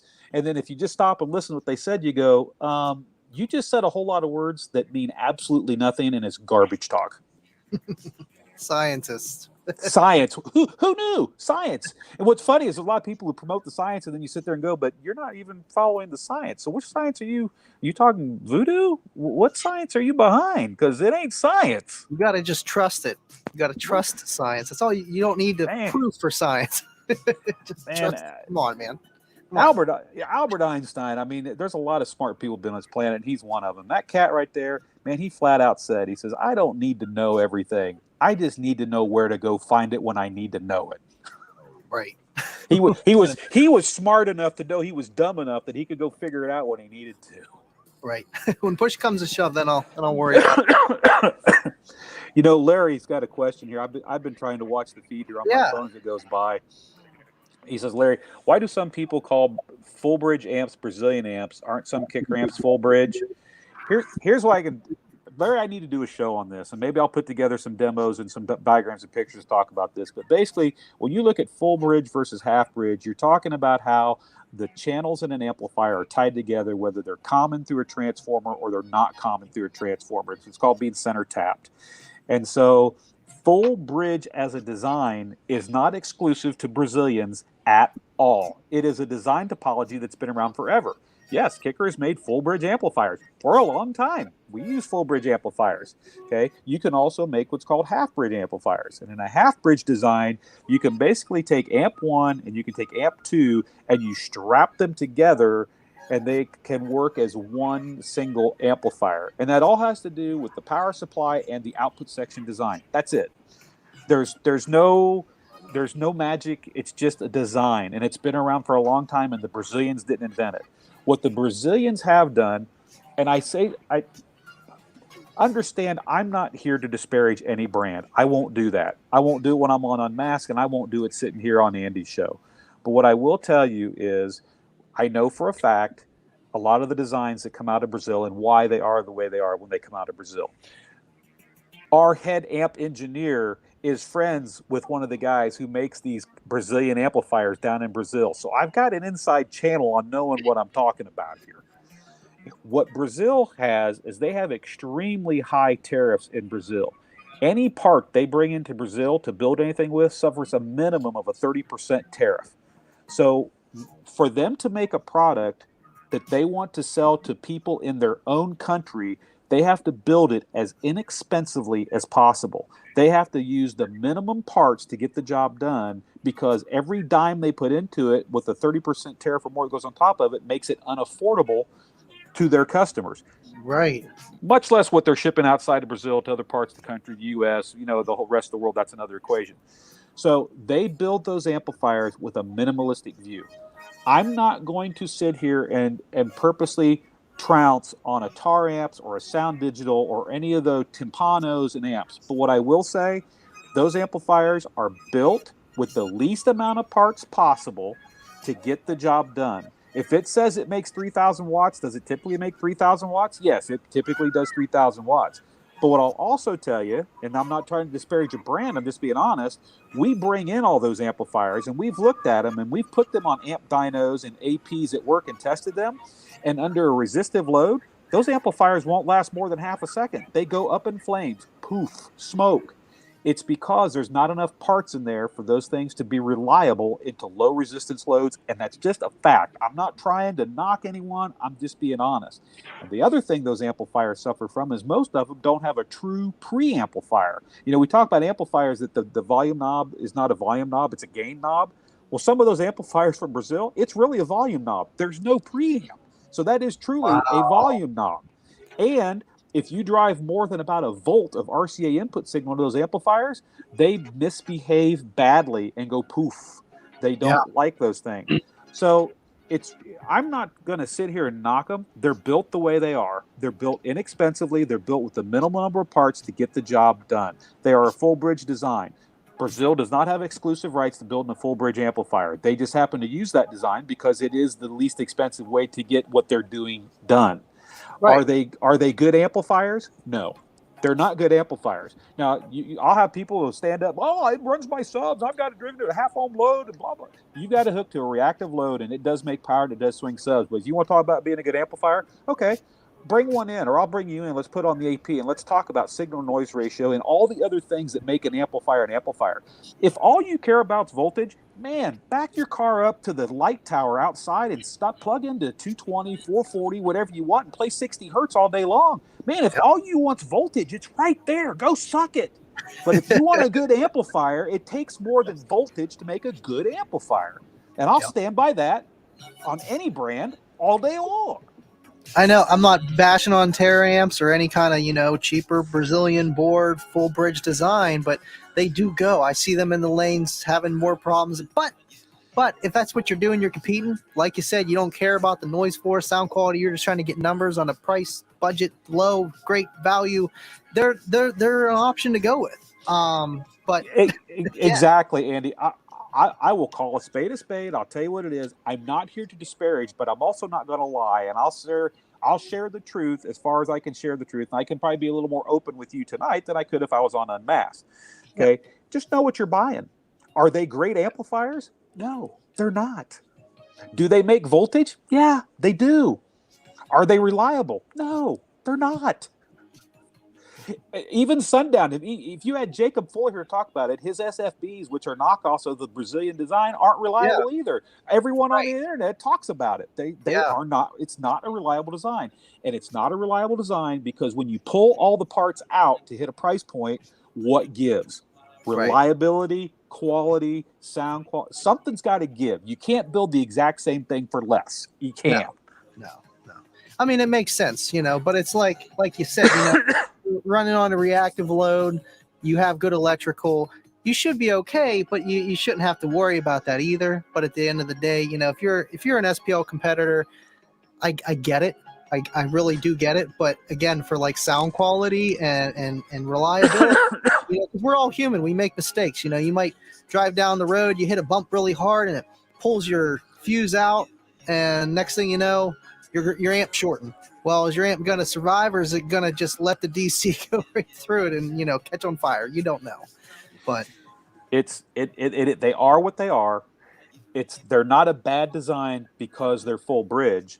They're a bad design because they're built with minimalist parts, and the parts that are used are run at the ragged edge. So, for example, just to throw an example out, if you're designing this amp and you figured out that this transistor needs to pass 28 amps of current to do the job properly, they'll put in a transistor that's designed to run 24 or 26 amps of current, and they run it at the ragged edge nonstop. Whereas something like when we design, we go, okay, well, we need to run 30 amps of current. We're going to run two 18 amp devices side by side and get 36 amps of capability. So we got 6 amps of headroom because that's a safer design. Okay. Right. The Brazilians don't choose to do that because it's more cost. I mean, just that simple. It makes sense. Now, when did Terra Amps really? I mean, at least in your experience, because I haven't really been in the scene as long as you have, obviously. When did Terra Amps really started to become a brand for Brazilian cheap boards and come to the United States? When did you start seeing those? I started to see tar amps coming to the United States probably 5 or 6 years ago. Okay, so around the same for me too. So it's kind of newish, at least in this area. Yeah, they're out of Brazil. They actually got with about 5-6 years ago. I know that they did get with a distributor in the U.S., and so that got them a presence here in the United States for their products. I'll call a spade and what it is. They're not bad amps because they're full bridge. They're not as good an amp as they could be because they are built around a minimalist footprint as far as pricing and parts. Right. Absolutely. I think that if anything, they did upgrade on the smart versions. I feel like they're a little bit safer with the protective circuitry and stuff. Well, the thing is, it's not that they got better. It's just they figured out how. I mean, those original tar amps had no protection circuitry. None. Ooh. Zero. What do you mean my amp's not in protect? It's just on fire? There was no protect modes on them. They weren't built. Short circuit, over voltage, reverse polarity, and thermal is a hallmark that Kicker does on their amplifiers. It's how we design amplifiers. Those original tar amps didn't have any of that. Wow. Zero. That's insane. Tar amps, Sound Digital, Timpani. Go watch Big D. He got a Timpani and it went up in smoke. And ironically, he called me and we talked about it. And he said, I'm going to get another one because I think maybe this is an oddity. And I was like, well, Derek, I hate to tell you, we've tested them. It's not an oddity. Right. He got another one in, did the exact same thing. Poof, are up on the bench. They will not run fixed resistive loads. Put it into a reactive load. Will it swing voltage? Sure, they'll do that. Are they reliable doing it? No, but they'll do it. I'll have to try one. I haven't done a full bridge non-kicker amp yet on one of my dynos. And I do all the reactive stuff, so I'll have to try the smaller one, but still. I don't want anyone to walk away from this conversation and feel like, well, I've got one of those and it's all I could afford. Great, man. If that's all you can afford and it's getting the job done, man, I'm glad it's getting the job done for you. But, sometimes you have to be realistic with yourself and just know that, no, this isn't a Five Guys burger. It's a McDonald's hamburger. And that's they're both called hamburgers, but that's where it ends because a Five Guys burger kicks McDonald's butt. Yeah. Special occasion, There's no, but yeah, I'm not going to walk out of Five Guys for two people for less than $20. And I know that if I walk into a Five Guys and it's me and my wife, it's $20. There is no way. We both get a burger, we share a fry, and we get a drink. It's $20. Whereas, even today, McDonald's is getting to that point. Right. So if I'm gonna throw a 20 down and enjoy a hamburger, I can tell you which one I'm gonna go get. That's why I hate whenever people are like, oh, Kicker's expensive, Kicker's this. And like you said, you're not the cheapest. And I wouldn't say you're the most expensive either, because there is stuff that's really crazy. But, you're going to get good quality for how much you guys got into it. Honestly, they're almost bulletproof. A lot of your products are. I will never, first off, built by man, broke by man. And we're not perfect. We try every day to make fantastic products that are affordable and get the job done. We really do. We are passionate about what we do. But if anyone tells you they never make mistakes or there aren't some stinkers in the pot, they're lying too. That's not true either. And so, at the end of the day, we just want to make a great product that's reliable. We want to have a company that can stand behind it. I am proud to say I don't think there's anyone that you couldn't ask about a Kicker product that if they've had a warranty issue, whether it's been their own fault or whether it was a manufacturing defect, I don't think there's any company out there that's as solid, stable, and consistent as Kicker at making sure the customer gets a good experience. We want the customer to have a good experience. I often joke to people sometimes that I'm that guy that I typically go 80% of the way in a relationship. If I'm trying to help someone or if I have a friend, I'm the guy going more than 50% to let's get this done. Let's solve this problem. I'm the guy going 80% of the way. And Kicker as a company is a lot like that as well. We have a moral compass, and our job is to make products that are good products, reliable products, and then stand behind those products. Does that mean those products don't break? No, didn't say that. I said reliable products, stand behind them. And that's the thing, you know, and it's not just kicker, you know, the JL and other, you know, nobody but and everyone has their faults in some areas and some not. But it's just like that's why there's a brand name for a reason, and their prices are a little bit higher. It's almost, you know, you're going to get that quality in your return because you know the company cares about the customer and their experience. You know, Aaron T, and I'm not that I'm trying to ignore you, Andy, says, Kip, I ran an SFB line without a load and killed it. It was told by Jacob to use a resistive load to not kill an SFB amp. Just proves your point. Yeah, you know, a couple things there I want to address. Brand doesn't matter. Understand, to run into a low impedance or into a low fixed resistive load beats the crap out of any amplifier. Period. Those tests that you see me do haphazardly on Unmasked Live, I'm having fun. I know if I blow up an amp, I'm going to walk into that and get repaired the next day, and I'm not too worried about it. I also know what we put into our amps, so I'm going to push them to the limit, and I do. I know there are amps you can't do that with. If I was to run some of those dyno extreme tests that I do on the show, they would smoke instantly. Maybe we can do a no-name brand amp dyno versus. We'll just like cover it, you know. Well, except we can't do a Boss because those things, I don't know what they build them out of, but to make those things break, you got to throw copper inside of them and shake them around because they just don't ever stop. They're like, no, I'm not going to die. I may not sound the best, but God, I'm going to live forever. Yep.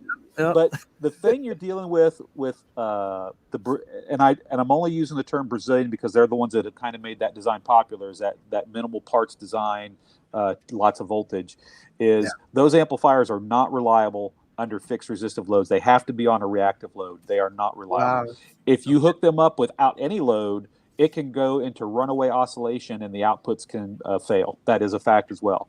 Now, I remember you talking about that before. Yeah, that's a thing. Well, that'll happen with any of those designs. But the other thing that a lot of people don't realize is all Class D amplifiers, forget the whole full bridge or half bridge or where it's made and everything. Just forget all that for a second. Let's just talk Class D amplifiers. All Class D amplifiers are designed that the speaker is part of the circuit. Now, process that for a minute. Everyone that looks at an amplifier and they say, okay, I bought an amplifier and I'm going to drive my speaker. Mm-hmm. All Class D designs, the speaker is actually a component of the amplifier, and it is taken into account in the design of the amplifier. So when you don't marry a speaker with a Class D amplifier up, and that amplifier is sitting there without a speaker, you can cause runaway oscillation, and you can take the outputs out on a Class D amplifier. It wants to see that speaker load because that speaker load is as critical to a Class D amplifier as the resistors or the caps or the circuit design. It's part of the circuit. And that's why if you look at FIT, I guess the reason I'm bringing this up because it all ties together is factory radios today all use Class D amplifiers. And the factory has put protection circuits in their factory radios so that if a speaker fails, the factory radio will not output a signal to that speaker because they don't want the amplifier failing too. So if the speaker fails, then they want to replace that under warranty or out of warranty, but they don't want the amp to also cascade and fail as well. So what they're doing at the factory radios is they're actually sending out test tones at startup. Sometimes they even do it while the car's running, and they pulse that speaker and they make sure that speaker's active in there. And if that speaker goes away, they turn off the signal. That's where the load resistors, like our KISS loads or the 60 ohm resistor that's built into the KISS lock and things like that, all of those are designed to fool the factory radio to thinking there's a speaker hanging out there so that we can get the radio to pass signal to the amplifier or to the KISS lock or whatever we want to do. And so that's going to become more and more of an issue going forward. And people ask us, well, how do I know if I need to use a KISS load or a KISS lock, or how do I know? Well, here's the answer. If you hook into a factory system and it passes no signal, you need a load. That's the way you find out. And the KISS loads, the KISS load, the 4-channel and the 2-channel, they are in those little boxes because those are big sandstone resistors in there, just like a speaker. And it's just a load so that the factory radio will pass a signal out. It doesn't affect the signal. It's still as good a signal as going in without it. But without that load resistor, that factory radio won't play. And it's because Class D as a design includes the speaker in its design. And if you take the speaker out of the equation, the amplifier's sitting there playing. I've done this. IQ 500.4. had 2 channels loaded down, had the other 2 channels just sitting there, I blew up 2 channels. Wow. It happens. Now, so that's Class D, and that can be full bridge, half bridge, doesn't matter. It's a class where It's Class D. It's the way Class D works. The speaker Class is an integral part of the circuit, and a lot of people don't realize that. So any Class D amplifier, seriously, do not play it for any length of time not hooked to a speaker load or a resistive bank, because it's bad for the amplifier. Bad. you guys have some kind of protective circuitry for that, though, in your Kinda, but Kinda. we still don't recommend it. The IQ amplifiers had the least amount of protection for that. KX had more protection. CX has more protection. PX has more protection. But still, any of those amplifiers, you don't want to run the channels of any Class D amplifier unloaded. You really just don't want to do it. Wow. I mean, it makes sense because you said it's part of the circuit, and it's like having an open circuit, and then you're sending pre-out voltage to the RCAs, sending it to the amplifier to make the sound, and it's trying to do it, and there's nothing to keep going. So it's like unbalancing itself, or what is it actually doing that makes it unsafe? Well, what it is, which you may not see, is in a Class D design, the output is always switching on and off. Okay. Always. And if there is no signal, so there's no signal present, let's say there's no audio signal, that it's still switching on and off. And if you were to go look at your speaker or measure your speaker, your voice coil is actually dissipating heat because it's part of the circuit that's switching on and off. Even though there's no audio being played, that voice coil is part of that circuit that's being switched on, off, on, off, on, off. You don't hear anything because there's no audio, but there's still switching going on, and that heat gets dissipated through the voice coil in the speaker. And then as you turn up the volume or start playing music, then Class D, there's more on versus off. The pulse width modulation changes, and that's what causes your speaker to start moving up and down, back and forth. But when you come back to 0, even though you don't see the speaker moving, there is still energy being dissipated out of that Class D circuit through the voice coil. I remember you telling me this about a year ago. You're saying like pretty much it's better to play your system to cool down your amplifier than to keep it at idle in a way, because most Class D amplifiers will run cooler at 2/3 output than they will at 1/3 or less. Typically, that's insane. Because like all my life, it's like turn it down, shut it off, let it cool, keep the car running. Not shutting the amp or the head unit off here. I'm doing damage. It's just not cooling down as fast as it would. It's just playing the music like you should. To begin with. So anyhow, I mean, I guess that's just it's interesting things that we can the trails that come up and you can talk about and go down. But yeah, with what he was saying is, any of those Brazilian style amplifiers, you don't want to play them without a load. You want to have them hooked to a speaker. Do not hook them up to a fixed resistor or low impedance. They will just go up in flames. Any Class D amplifier, you really want to have it hooked up to a load all the time when it's playing. I mean, it makes sense. It really makes sense. Now, AB, I don't want to go down the path, but what about an AB amplifier or AB's a different animal. AB doesn't suffer from that. It's a totally different design. I know we could get into a whole Brandy and Sakar discussion about Class AB sounds better than Class D or whatever. Here's what I'll say about Class AB versus Class D. There was a time that Class D sounded bad. There was. That time is not today. You would not have home manufacturers, Pioneer, Onkyo, Denon, Sony, Audio Control, Marantz. You would not see, hey, Brian, good to see you, man. You would not see all these home manufacturers making home gear using Class D if Class D sounded bad. Because let's be honest, what's the noise floor in your typical house versus the noise floor in a car going down the road at 60 miles an hour? Right. Car's a lot louder. Car's a lot louder. So that whole thing I talked about earlier, masking, there's a lot of masking that happens in a car because there's just noise there that is inherent. It's why you sound dead in a car. You do that. You're trying to lower the noise floor in your car so that you can hear more of the details in your music and get more energy out of your music as listenable audio. If you're driving your car down the road and there's 85 dB of noise in the car, you're not going to hear anything out of your speaker system till you get to 85.1 dB. Right. The road noise covers up the music. If you've got 90 dB of noise in your car, you're not going to hear any audio till you get to 90.1 dB of audio. And so the high noise floor in a car is something you're constantly fighting. And the higher the noise floor in a car, it masks or covers up a lot of bad things, bad juju, because it's such a high noise floor.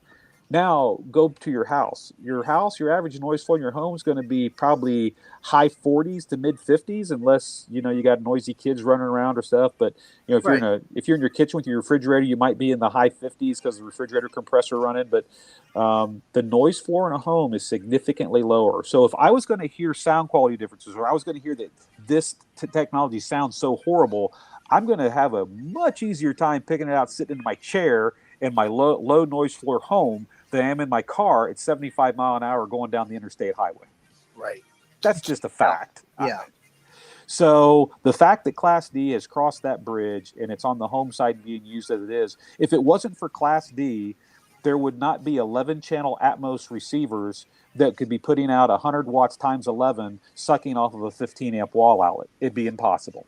You can't suck enough energy off a single 15 amp circuit, even a 20 amp circuit, because you got to derate it. Right. You can't get enough energy out of that to do that. Class D is what allows all that to happen. So the days of sitting around debating whether Class D can sound good or can't, I consider them over and done. Class D sounds fine. Wow. Now, do you want to sit down and have the subtle, nuanced discussion over brandy and cigars about whether I can hear how 22 kilohertz just doesn't quite come off of the tongue as easily over here versus this Class A amp I got over here that when I turn it on pulls 20 amps continuous and heats my whole house? I just don't know. I'm telling you that I can hear a difference. Now, you guys have AB amplifiers, correct? Like the CX360.4? Yes. The CX360.4 is Class AB. That's probably, I'm thinking in my head, Andy, I think the CX is the only one that's Class AB yet. I think everything else in our lineup's moved over to Class D. I'm thinking PX is Class D. KX was all Class D. IQ's all Class D. The TX Walmart one you got, the 125? The 125.2, that would have been a Class AB. That one that would have been Class AB. I must just have all the AB ones, and that's it. They're not bad. They're not bad at all. But like you said, there's the efficiency. I know I just did some testing on some older Sonys and their ABs, and they weren't very efficient. I didn't have a clamp meter for the kicker ones. I might have to redo a lot of my amps, but still, they're not very efficient. And like you said, when you're in a house, you're kind of limited on power. You can't just buy lithium and put it beside your couch. It's a little different. No, I mean, it's a serious thing. I mean, you look at an average home that is, right. If you're lucky, it's wired for a 15 amp circuit. If it's been wired to be heavy duty, it's a 20 amp circuit. So you have a 20 amp breaker. That breaker is being shared. Like it's crazy how they wire homes is how many things they put on that circuit, because it's all based on demand. If there's not any demand, they can put all these outlets in if you're not using them. But you take a home receiver, you derate a 20 amp circuit, you're looking at about 1,500 watts is what you're designed to draw out of it. And you're trying to take that 1,500 watts of input and use that to create 9, 10, or 11 channels of 100 watt or 125 watt per for all these Atmos systems. If it wasn't for Class D, it wouldn't be happening. It just wouldn't. It'd be impossible. The key, besides the technologies between Class A, B, and D, and the arguments that you can get into about one sounding better than the other, and I'm not saying that those arguments don't exist and maybe aren't valid in some discussions, but the real heart of it is Class AB is 30 to 50% efficient, and Class D is 75 to 90% efficient. And those efficiency differences are what allow you to make them smaller or get more power or more channels using the same. And here's a word you may not hear all the time. It's called the budget. So if I'm an engineer and I'm told I can plug into this wall outlet and I can draw 1,500 watts, that's my budget. My budget's 1,500 watts. And with that 1,500 watts, I have to make a receiver that has a power supply, has a display that lights up, it has all these buttons that pull power and operate, the remote control, the power amplifiers, the switching. I have to design this whole box that when it's all said and done and the end user is using it at full capacity, that I'm within my budget of electricity that I've been allowed from the wall outlet. And those are the realities that we deal with, whether it's home or car or anything. It's all there. It's nuts. I mean, technology has come a long way, but yet Class D has been around for a while. It just has gotten better. Class D has been around a long time, and it's gotten a whole lot better than it used to be. And I don't. Class D is not going away. It's just not going away. Now, the arguments about whether it sounds better or doesn't than Class A, B, or Class A, those arguments are going to live forever. They're never going away. And to those people, if you're truly someone that's down that path and you can hear the difference between a Class AB amplifier and a really good Class D amplifier, then it matters to you. Right. I mean, And honestly, yeah. And if you're running a Tar amps or Sound Digital or Timpano, it doesn't matter because there's so much noise and stuff going on there. You can't tell me that it would matter. You hear Class A, B versus D. No, not at all. It's not even an argument at that point. So it's got to be what your reference, what you're looking at. I've been blessed to be around some very high-end, expensive home audio systems, car audio systems over my years. When you hear something that makes the skin on your arm stand up, you've heard something that sounds fantastic. I've had that experience with Class D amps. I've had that experience with Class A, B amps. So I can't say that the topology is what determines whether the overall system was good. It's everything. Right. Absolutely. Yeah, you got to go with what you like too. You know what I mean? Period. 100%. And I'll never, there are people that swear up and down Class A, B, and they don't want anything but Class A, B. I say fine if that's what you want. What's ironic is there will come a time, probably sooner rather than later, that you're not going to find Class A, B amps because no one's going to make them anymore. Wow. It's just they're going the way of the dodo bird. I mean, first off, no one makes Class A unless it's ultra esoteric high-end home, because Class A is so inefficient. It's only about 25% efficient at best, and whatever you design a Class A amp to do, it draws that current all the time. I was going to say it's just on 24/7 pulling that current. That's nonstop. If you have an amplifier that sits there and it's going to draw 300 amps, it draws 300 amps if it's sitting there at idle, or draws 300 amps if it's sitting there at full tilt volume. Doesn't care. Class A is very inefficient. That's why Class AB came around. And Class AB, easily doubled the efficiency of Class A. You got into what's called biasing, where you actually have your positive transistor swing below the negative rail and your negative transistor swing above the positive or above the middle rail. They actually overlap. Okay. And it's that overlapping that prevents the crossover notch distortion, which totally different subject, but it is a type of distortion that happens in a Class AB amplifier. So for all the things that people think Class AB amplifiers are perfect, if a Class AB amplifier is not biased properly, it can actually sound like crap. Wow. I mean, it makes sense because, like you said, you got pretty much two waves going along each other to, do the thing. The thing. Right. That's crazy. Exactly. So it's the whole Class A, B, Class D, Class A thing. Are there times that you can hear a difference? I think there are. I think depending on the overall system and the environment it's in, that you can probably hear differences between them. Ironically, I've been in those environments where people swear that it's Class A or Class AB, and they choose the Class D.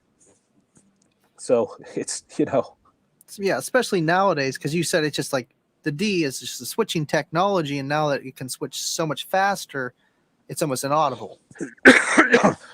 Pardon me for a second. I am so sorry. No, you're fine. Been on here almost 3 hours, Kip. Come on. You're doing great. There's a comment there from a dear Besham. Can you see that? Yeah. Class A. There you go. All right. Here's what I'm going to say, Adir, when it comes to tube amps. Transistors inherently tend to operate more in odd order harmonic distortion when they're operating. Transistors. Tube amplifiers tend to operate more in the even order harmonic distortion when they're in operation. And as far as how we perceive how that sounds, odd order harmonic distortion is a little harsher sounding. Even order harmonic distortion people call warmth. So a lot of time when you people, whether it's a guitar amp or whether it's a home amp or whatever, anybody into tubes, they always use that term warm. You hear that nonstop when people talk about tube amps. Yep. And that warmth is because those devices tend to distort in even order harmonics, and we as humans find even order harmonic distortion pleasant on the ear, and we all use that word warm. And so that's a way that the word warm has come to mean pleasant sounding. Whether it's pleasant or not, I would leave up to the end user. But the bottom line is that warmth or pleasantness that people talk about with tubes is not magic. It's the way they distort. Yep. That's what I've heard about them. But good distortion. Good amount. If there's I guess if you can call it a good distortion, but it's even order harmonic distortion, or it leans more towards that than odd order, and that causes that warmth. Whereas odd order harmonic distortion is very gritty, and that's where that comes into play. Now, whether you're using a Class A and it's just tubes and it's just in your preamp, and then you have pass that off to a transistor output section amplifier. I mean, there's all sorts of things that can get into that mix now. It depends on what you're looking at. But there are people, and I get this, I've heard it too. I mean, there are people that swear by vinyl, and there's people that swear by tubes. And the thing is, I'm not saying that vinyl and tubes are bad. They have their own ways that they distort and color the signal, and most people perceive those as warmer and more pleasant to the human ear. Class A was first, correct, with the tube amps and stuff like that? Because I know those are very old. Yeah, I mean, tubes used to be the thing. I mean, pentode, triode. I mean, there's all sorts of ways that it gets the job done. I've heard tube stuff, and I like tube stuff. I'm not knocking tube stuff at all. Tube stuff's not reliable in a car. It's just not reliable for a car. They've tried Tube Driver. There's been a few other companies that have tried to do tube stuff in car. It's just because of the environment and the vibration in a car and the voltages you have to deal with. I mean, you got to get high voltages to get those plates up to temperature and everything. It's just tubes aren't conducive to the 12-volt world. They just aren't really. That doesn't mean people don't try to use them and get them there, but they're just not conducive to that world. Home? Yeah, wow. Sure. I think absolutely. Like a MOSFET kind of? Is that what they do? No, it's a different...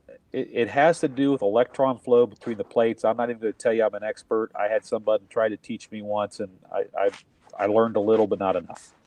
Yeah. But it has to do with the way they're gated through the plates on a tube, and it causes that even order harmonic distortion. Wow. I mean, I think I've heard about the even odd thing before and the warmth, but it's better that you described it in the way you did. It really does make sense. But it's crazy how we've come so far along with just different types of amplifiers, and yet there hasn't been a new one for quite a while. Why is that? What do you think? Just kind of a new. When you say amp, you mean as far as topology, or? Yeah, topology for car audio. Well, the thing about it is all these there's Class A, there's Class B, there's Class C, there's Class D, there's Class H, there's Class G, there's Class T. We could go on and on about these different classes of amplifiers. And what's ironic about this is like Class D was invented back in 1953 or 56. I could have my year off there, but it's from the 50s. So Class D goes back that far. The thing with Class D, and the reason it's taken so long to become a viable topology to use for audio amplification, is because no one made switching devices that were fast enough for Class D to work accurately for full range. And so what's happened is over the years, the original Class D amps that came out in the car, I think it was Infinity that first came out with the bass amplifiers that were Class D. They were wretched. They were horrible, but someone had to take the first leap of faith, and they took the first leap of faith. And of course, they're going to get the props for coming out that first one. The first amps that Kicker came out with in Class D were all just bass amplifiers.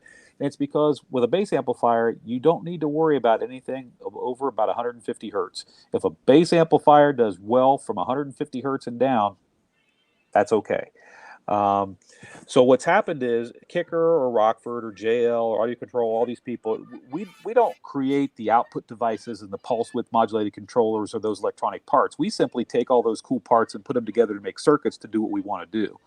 And so as these companies have created pulse width modulated controllers and filters and all these things that work at higher frequencies, because you want to be, there's what's called the Nyquist frequency. And if you're trying to reproduce a signal and you want to do it cleanly and you're doing filtering or sampling, whether it's digital, we're talking about CD players or DSD or SACD or amplification, however you want to look at it, you want to sample twice the Nyquist frequency. So if we're talking 20 kilohertz, we need to be able to switch and filter at a minimum at 40K.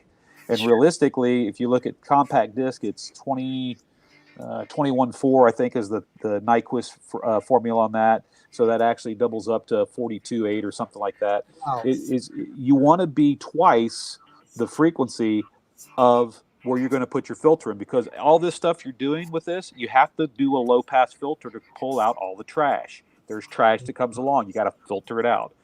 And so when you look at wanting to make a full range amplifier that does really well up to 20 kilohertz, or making a bass amplifier that does well up to 150 hertz, all of a sudden at 150 hertz, you only need to have devices and switching and stuff that works up to 300 hertz. Nothing. 20 kilohertz, let's really call it 22. So now you're needing to switch and be able to filter and roll off up to 44 kilohertz. See, that's crazy, because whenever I got into car audio, that was the thing. They said if you got a Class D, it was mainly for a subwoofer amplifier. And then a Class AB was better for your mids and highs. But they didn't even really say much about the AB. It was just the Class D. Oh, you got to get just a Class D for your sub. Don't get a Class D for your 4-channel.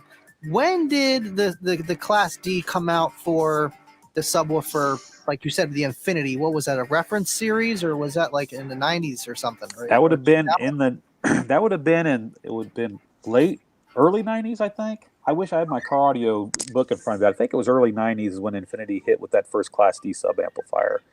Okay. And everyone followed after that. I mean, the technology was out. People looked into it. Like I said, someone's first at everything. And they were first, and they were crappy. They weren't very good, but they were the first. Wow. And everything's gotten better from them, or from that point forward.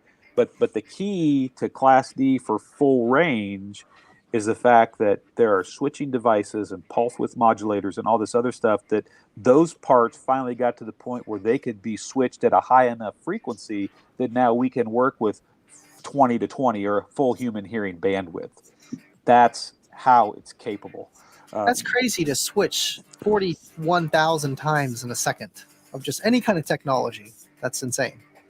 Well, compact disc, I mean, a lot of people don't understand or realize compact disc, but compact disc is 44,100 times a second. So every 1/44,100 of a second, there is a 16-bit word that represents the tone, both the frequency and the intensity of what's being played on a compact disc. So 44,100 times a second, there's a sample that is taken, and those samples all added together and then low passed out is what recreates music off of a compact disc.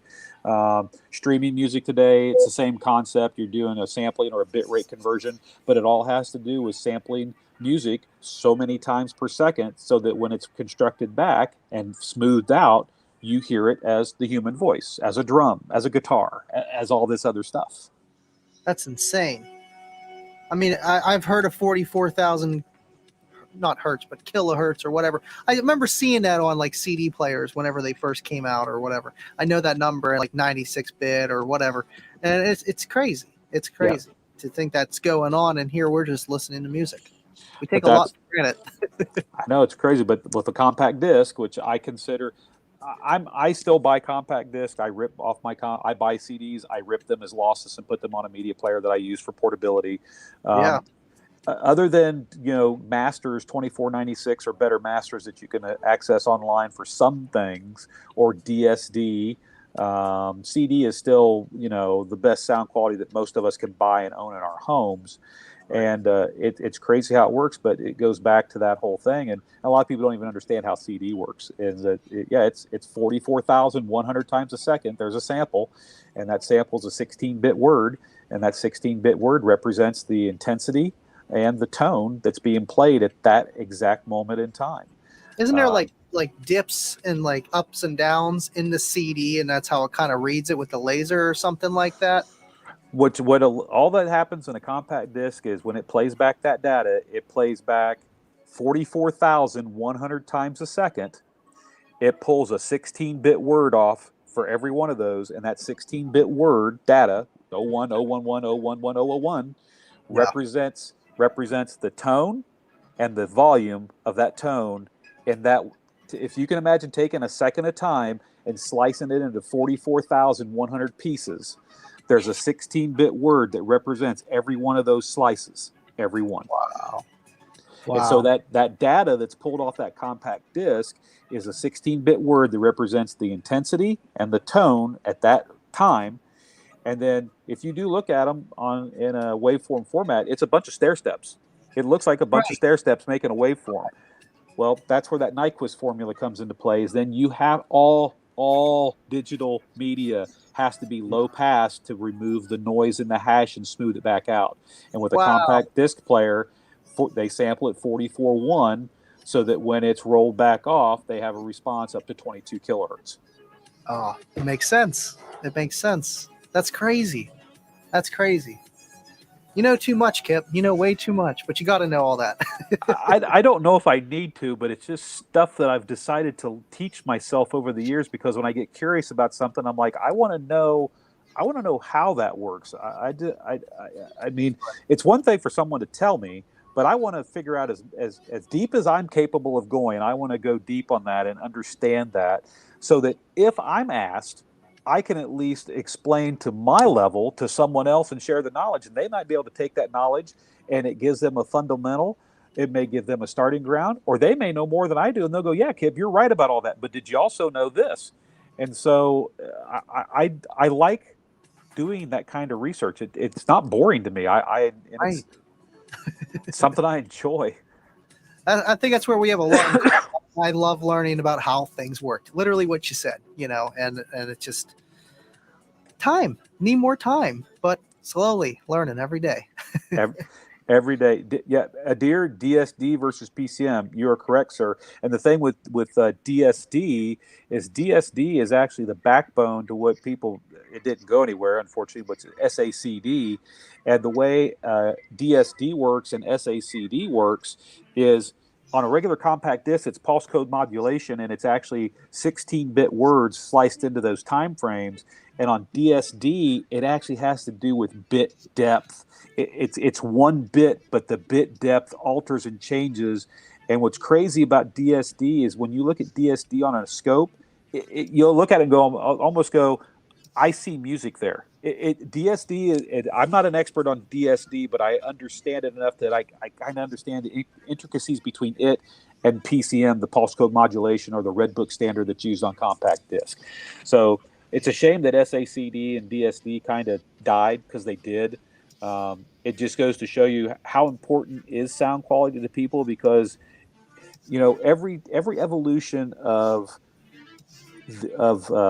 playback medium that we've been exposed to.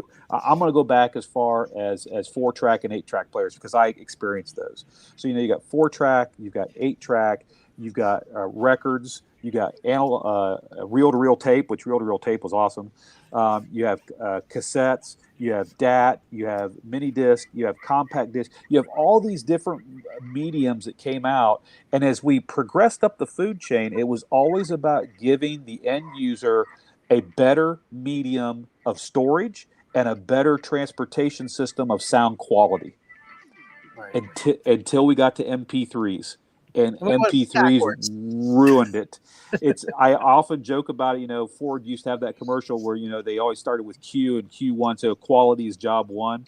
Well, MP3, there's nothing quality job one about MP3. It's quantity, and that's where MP3 got its foothold, and that it allowed people to share music over the slow internet through the Napster and LimeWire and all those glory days back then.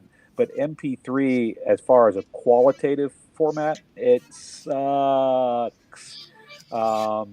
People tell me, "Oh, there's no difference. If you do a 320 kbps MP3, you can't hear a difference." Well, I hate to differ, because I'm that nut job that can get on these tests online, and guess what?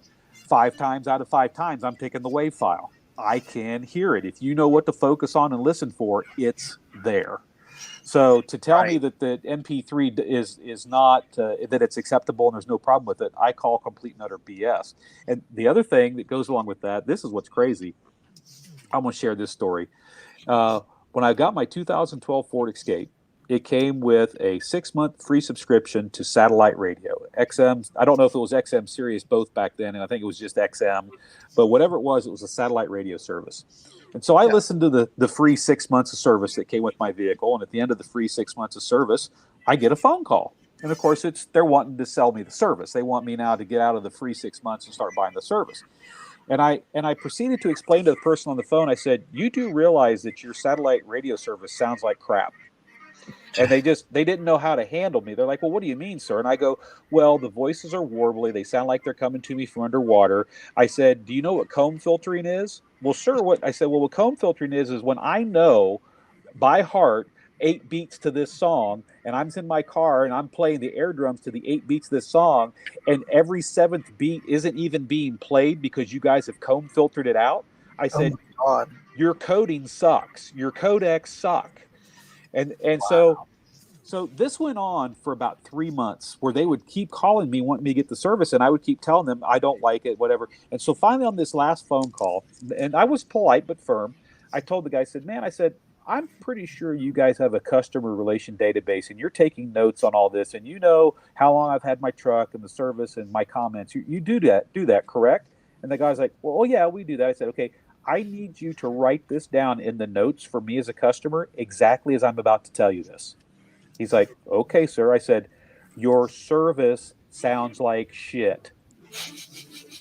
I said, and if your engineers can't figure out on their own that it sounds like shit, there's no hope for you or for me ever being a customer for you. Your quality is horrible, and it matters to me, and I can hear it. Wow. The last I ever heard from him. And so the funny thing about XM Sirius satellite radios, if you stream it online over Wi-Fi, it sounds significantly better than coming off the satellites, and it's because they've crammed so much data into the air to try to have so many channels that they've given up quality for quantity. Wow, that's a shame. I was going to say, is it the way it travels through satellite? Because I know FM radio ain't no, 4K in the audio quality, but that's crazy. I mean, I'm not too surprised because it is satellite radio, but it has been around for a while, and that was the way to get, I guess before the Spotify days. And they're still in brand new cars. Like my dad has it too, and he uses it. It's a great concept, and I tried it, and I'm here to tell you it had problems. And they, obviously they just want to sell you the service. And I was just point blank with them. It was horrible. When I say that there was literally comb filtering going on and beats to the song missing, I'm not exaggerating. I'm sitting in the car and I'm air drumming, and I'm going like, whoa. No, wait, where? And then I stopped and I was like, every 7th beat's gone. It's just gone. Like they comb filtered it out. And I'm sitting here going like, how can people not notice this? That's insane, really. Like you're literally compressing something so much you're losing content. Yeah, comb filter, it was bad. So, Aaron T, I see you got a comment here, Aaron. What about playing music via Bluetooth versus using aux cord from headphone jack? Which is best to use as a source? Aaron, that's controversial. And if you add, crap in, crap out. Everything starts at the top of the food chain. So everything in your food chain affects what you're finally going to hear. Your audio source, your head units, your connectivity, your amplifiers, your speak, everything. And what I find funny about this is some people will get so nitpicky or focused on one part of the food chain because they're a sound quality guy, and then they stream everything over Bluetooth and they go, it's okay. And I'm like, you're worried, you're so focused over here on this that then you turn around and you use Bluetooth as your transmission medium and you think that sounds good, but yet you're telling me you can hear the difference between how the signal sounds over here on a copper wire versus copper covered aluminum. You're smoking something, and it is not it's a wacky weed, because you're doing more damage that signal transmitted over Bluetooth than copper covered aluminum wire versus copper wire, but you want to focus on that. I don't really. So if you're going to focus on something, be sure you're focused on everything. It's about balance. Do I use Bluetooth typically in my own vehicle? No, I typically don't. But that said, I do use it for my phone. I do use it to take phone calls. It's convenient for that. But if I'm worried about sound quality in my vehicle and I'm worried about listening to as good as it can get, I have an Onkyo DAP-X1 media player, which is a high-end media player. Every bit of music that's on it is music I've ripped off my own personal CDs, completely lossless. And I take out of the headphone jack of that, and I go into the headphone jack of my source unit. It's just headphone jacks in cars is just like inputs on your receiver at home. Whether you plug a CD player into your receiver at home or a tape deck or whatever, it's the same concept. It's a switched input that's full bandwidth. Bluetooth is going to compress the signal and chop the top and bottom. Bluetooth's like good FM on a good day. Yeah. So if you've got a good head unit with an auxiliary input and you've got a good source to play into that head unit through an aux cord, you're going to get a better sound quality over that than you are Bluetooth. But if you need Bluetooth for the convenience, and I do it too, get in the car, phone auto connects, I'm driving down the highway, I turn on Amazon Music, I play whatever, and then I get a phone call, I can take it. So it's not that I don't use the Bluetooth, I just understand its limitations. And then if I'm worried about sound quality, Bluetooth is not in my conversation. Right. It's like you're giving up one thing for another. You're giving up simplicity, but then you're giving up quality with the other. It's just you can't have both. Because the Bluetooth is nice because you don't have to connect no wires. We'll say that's the simplicity factor of it. Right. The other, you have to use wires, or you have to use a CD, and burn it to your media player, hook it up through USB. It's a lot more work rather than pulling up Spotify and hooking up to Bluetooth. I don't even have Bluetooth in my Pilot. I have it in my car, but I usually use the aux or the USB and then just play through the phone. I feel like that's better than the Bluetooth. So. The thing for me is I feel like, and everyone's got to choose your level. Choose the level of how far you want to, because sometimes you can educate yourself so far that you won't like anything. You'll educate yourself to the point you go like, I can't like any of this because technically it all sucks. Yeah. So you got to decide, be smart enough to know when to draw the lines and know what's what. Am I anti-Bluetooth? I'm not a fan of it. Do I use Bluetooth? Yes, for the appropriate reasons. But like I told you, if I'm worried about sound quality, Bluetooth's not even it's not even in the discussion. It's Right. like, why are we even talking about Bluetooth if we're talking sound quality? It's those two things are mutually exclusive to each other. Now, there is a thing called aptX, APT space X, that is a codec that is available for Bluetooth. Unfortunately, Apple decided not to embrace it, so you'll never see it go anywhere. The only people who used it, my DAP player uses it, my Android phone uses it, these headphones use it. aptX is a codec that is a higher bit rate over Bluetooth, so that you get better, more less compression and more data density over the stream. So aptX has the potential to make Bluetooth sound better, but no one has. It didn't go anywhere, so aptX just isn't even an issue. It's not anywhere enough to matter. Bluetooth's not going to go away. It will get better over time, but it's still a wireless transmission protocol that butchers the signal. It'll be nice if they could ever get, I mean, if you talk about a wireless transmission protocol that still sounds good, it's Apple AirPlay. Once you go to Wi-Fi and you transmit everything over Wi-Fi, that whole compression problem goes out the window. Right. So that is a much better way to do it. And I say that not that I'm necessarily an Apple fanatic. I own some of their products over the years. I've played with their stuff. I'm not an Apple fan, but I'm not necessarily an Apple hater. Some of their stuff I like, and some of their stuff I'm like, it just works. Yeah, why is that frown face on? Sometimes it doesn't just work. So it's but I respect what Apple's done in that arena. I'll tell you, for me, when it comes to streaming, I've used Tidal as a service because it was one of the first ones to offer higher definition or CD-like streaming services. I've gravitated back. I now use Amazon Music HD. I pay for their HD service. You can absolutely tell the difference when you're streaming over an Amazon Music and you're listening to CD quality or HD quality. It's there. I feel it's a worthwhile service. So I augment my CD buying habits. I augment it with streaming with Amazon. So streaming Amazon is my convenience, listen to what's new and hot thing. That's how I get my music, but I also make sure I'm using music Amazon HD because it's either CD quality or better. I'll have to look into that. I'm basic. I do the Spotify stuff, but I was thinking about something you were saying, like how you said you can listen. I remember you posted on Facebook. Can you hear the difference? It was about the different, resolutions of the audio. I messed up. I did it the whole time on Bluetooth on these. Oh yeah, you don't want. No, you got to be plugged in. Right, Yeah, right. no I Bluetooth. didn't use the aux. I should have used the aux. It's just tough. These stupid iPhones. You gotta have a little dongle to plug your phone. Hey, Andy, when you bring that up, it's not. I tried to like an Apple iPhone several generations ago, and me and an iPhone just don't get along because at that time there's a lot of features on Android that just I prefer as a user. What's really sad is I'm ready for a new phone. I'm on a Galaxy S9 Plus. I love this phone. It's 4 years old now. Might be going on 5. I bought them when they were new. Yeah, Um, but this phone has a headphone jack and a charging port, which I appreciate. I like having a separate headphone jack all the time. And right. this phone has a micro SD card slot. So all of my music and work files and photos and anything I've ever wanted to carry with me from phone to phone to phone, I just pull the SD card out and I pop it in the new phone and I keep on going down the highway.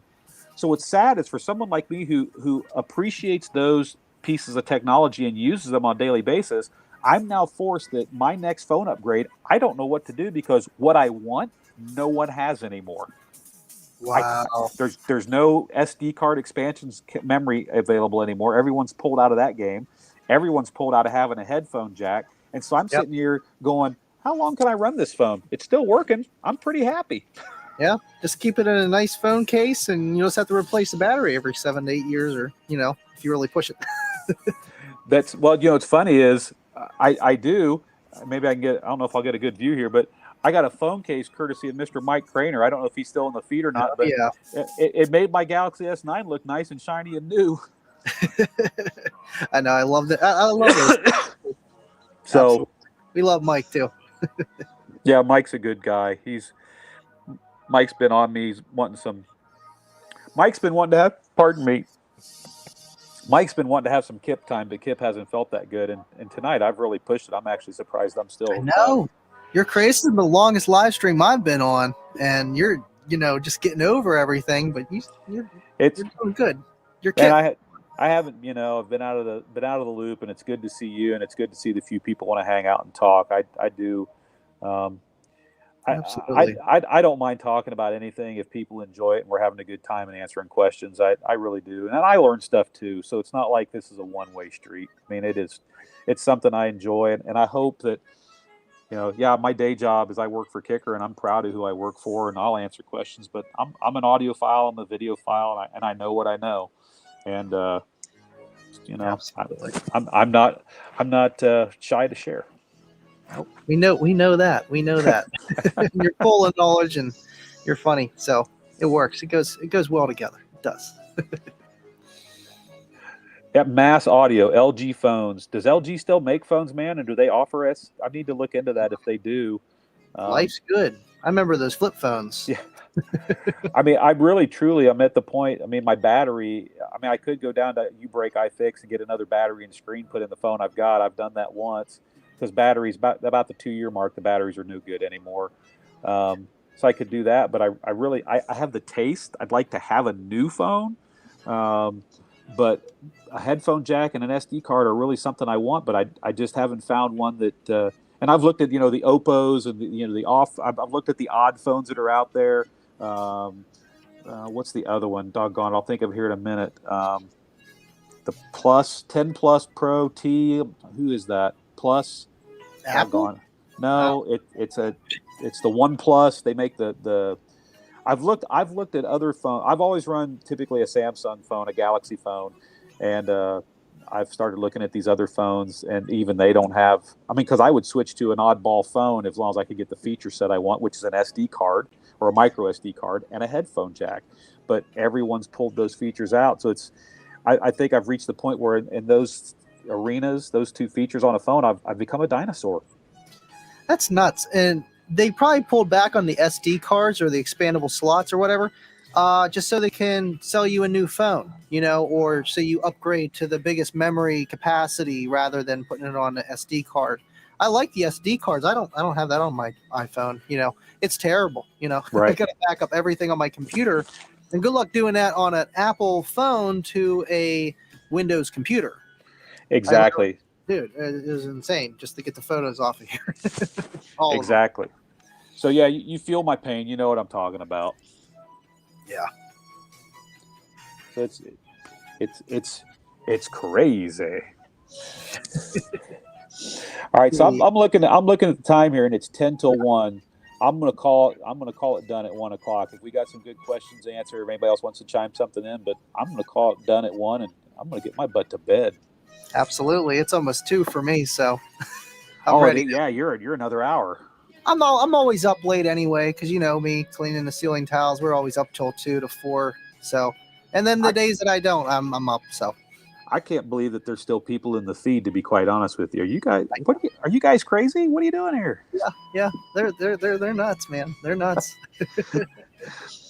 No, they're good people. You know, it's people that follow me and you, of course. You know, and it's just they want to see you and they want to hear about you and hear your stories. You're a person that, you know, I could just listen to for hours. Obviously, I'm here, and so are these guys. Even my dad says, you know, he's like, I mean, I just love Kip. I just love Kip. You know, and Kip's a character. He really is. I know. It's, you know, we can all be so lucky to get to the point that we're a character for somebody. Yeah, absolutely. You know, WC popped a question up here: open or close back headphones? I'm open for any. Here's what I'll say to that, WC. I own both.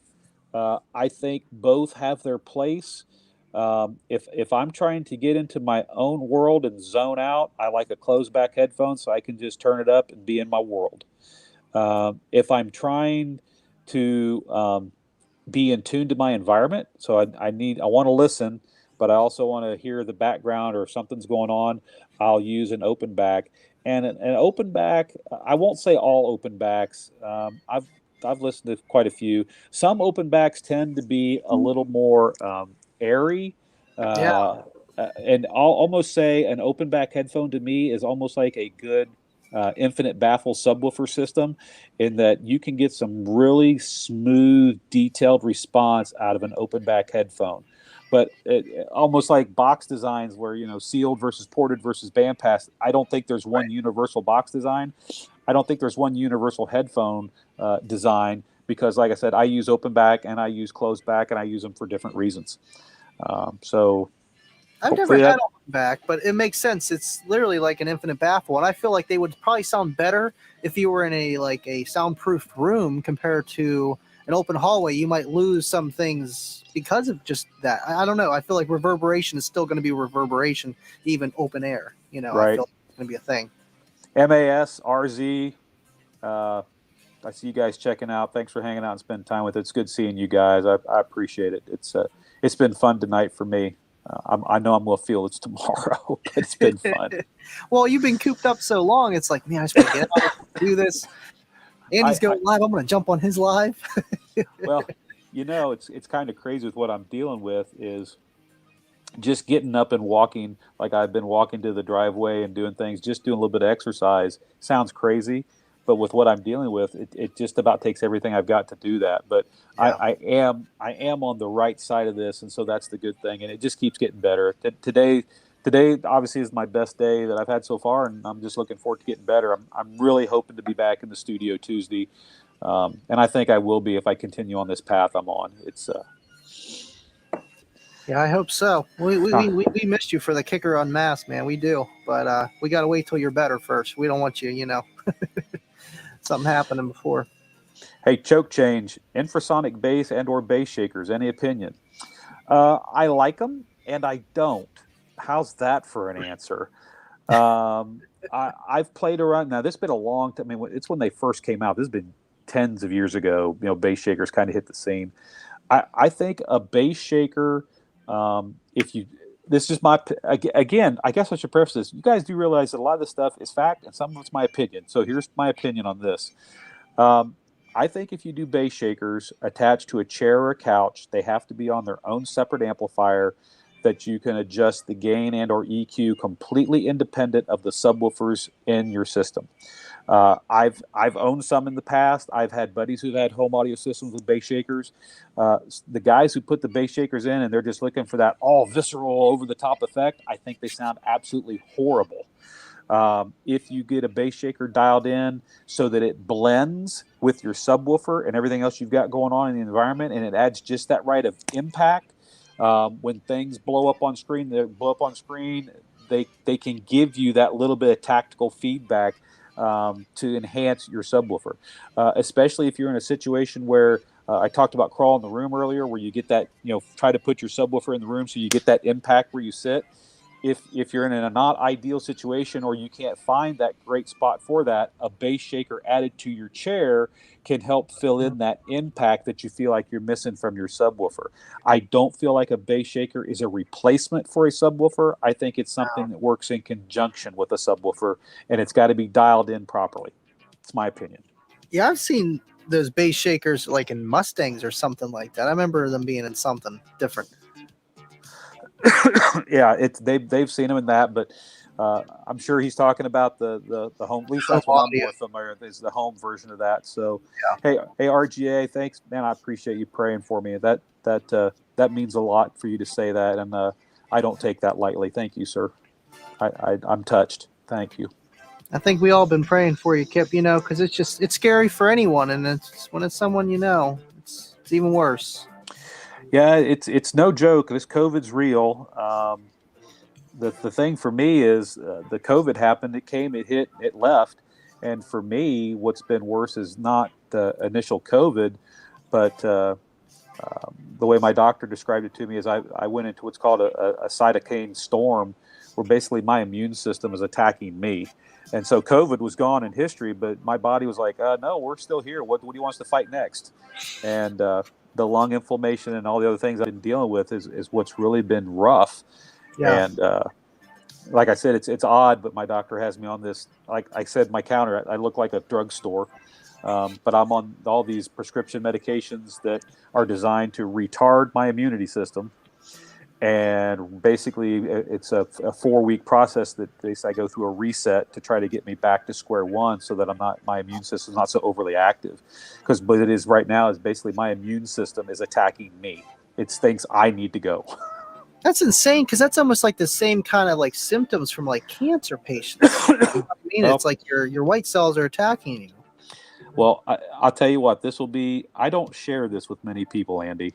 And so the few people here tonight, I'll say it out of respect, and but I'm a cancer survivor too. I'm in year 13 now, and so I understand. Maybe we'll get into it sometime, and I'll tell you about my cancer story. It's really interesting. I don't even know that I fully accept what I've dealt with. Wow, that's crazy and amazing and crazy. Wow. Jeez, Kip. Yeah, it's life is interesting. Yeah, definitely is. 100%. There's, and it's funny to be sitting here on the headphones and talking to you and the guys out there listening, but God gave us 2 eardrums and 1 mouth for a reason, and sometimes we just need to shut up and listen. Yep. Amen. And that's a lesson I've learned. Yeah. Absolutely. So, there's people have a lot. We as human beings sometimes get so self-focused on me and what's in this world for me, and why is it so unfair to me, that we lose track of what's important, which is taking care of each other. And that's the truth. Absolutely. Especially, it's just getting worse in the future, Yeah. Like kids are scary. It's like, listen, don't be like that. Other people, and it's insane. Doing good. I take life one day at a time, because every day is a present, and you're supposed to unwrap it and enjoy it. Absolutely. One step at a time, one day at a time. You have to appreciate every moment you have, because it could be your last. Period. Tell the people you love them every chance you can, because you never know when it's the last. I know. And I mean that from the heart. I think we're going to end it on that, Kip. I appreciate you coming on with me tonight. We'll have to do this again sometime in the future for these guys, because they liked it, and we hope you have a speedy recovery back to Kicker Unmasked. We miss you. I miss all you guys. It's fun hanging out with you. Tonight was fun, so I appreciate it. I just hope everyone who hung in there, you have a blessed rest of the week. Enjoy your weekend, and I'm hoping I can keep going the way I'm going. And I'll look forward to seeing you on the regular Bat Time and Bat Channel. But this was fun, Andy. This is a little Kip After Dark with Andy, and this was fun. Yeah, we'll have to retitle it for sure. All right, everyone. Be easy. Take care. And you know what we do. We stay living loud, right, Kip? Every day. See you guys. Peace out, everyone.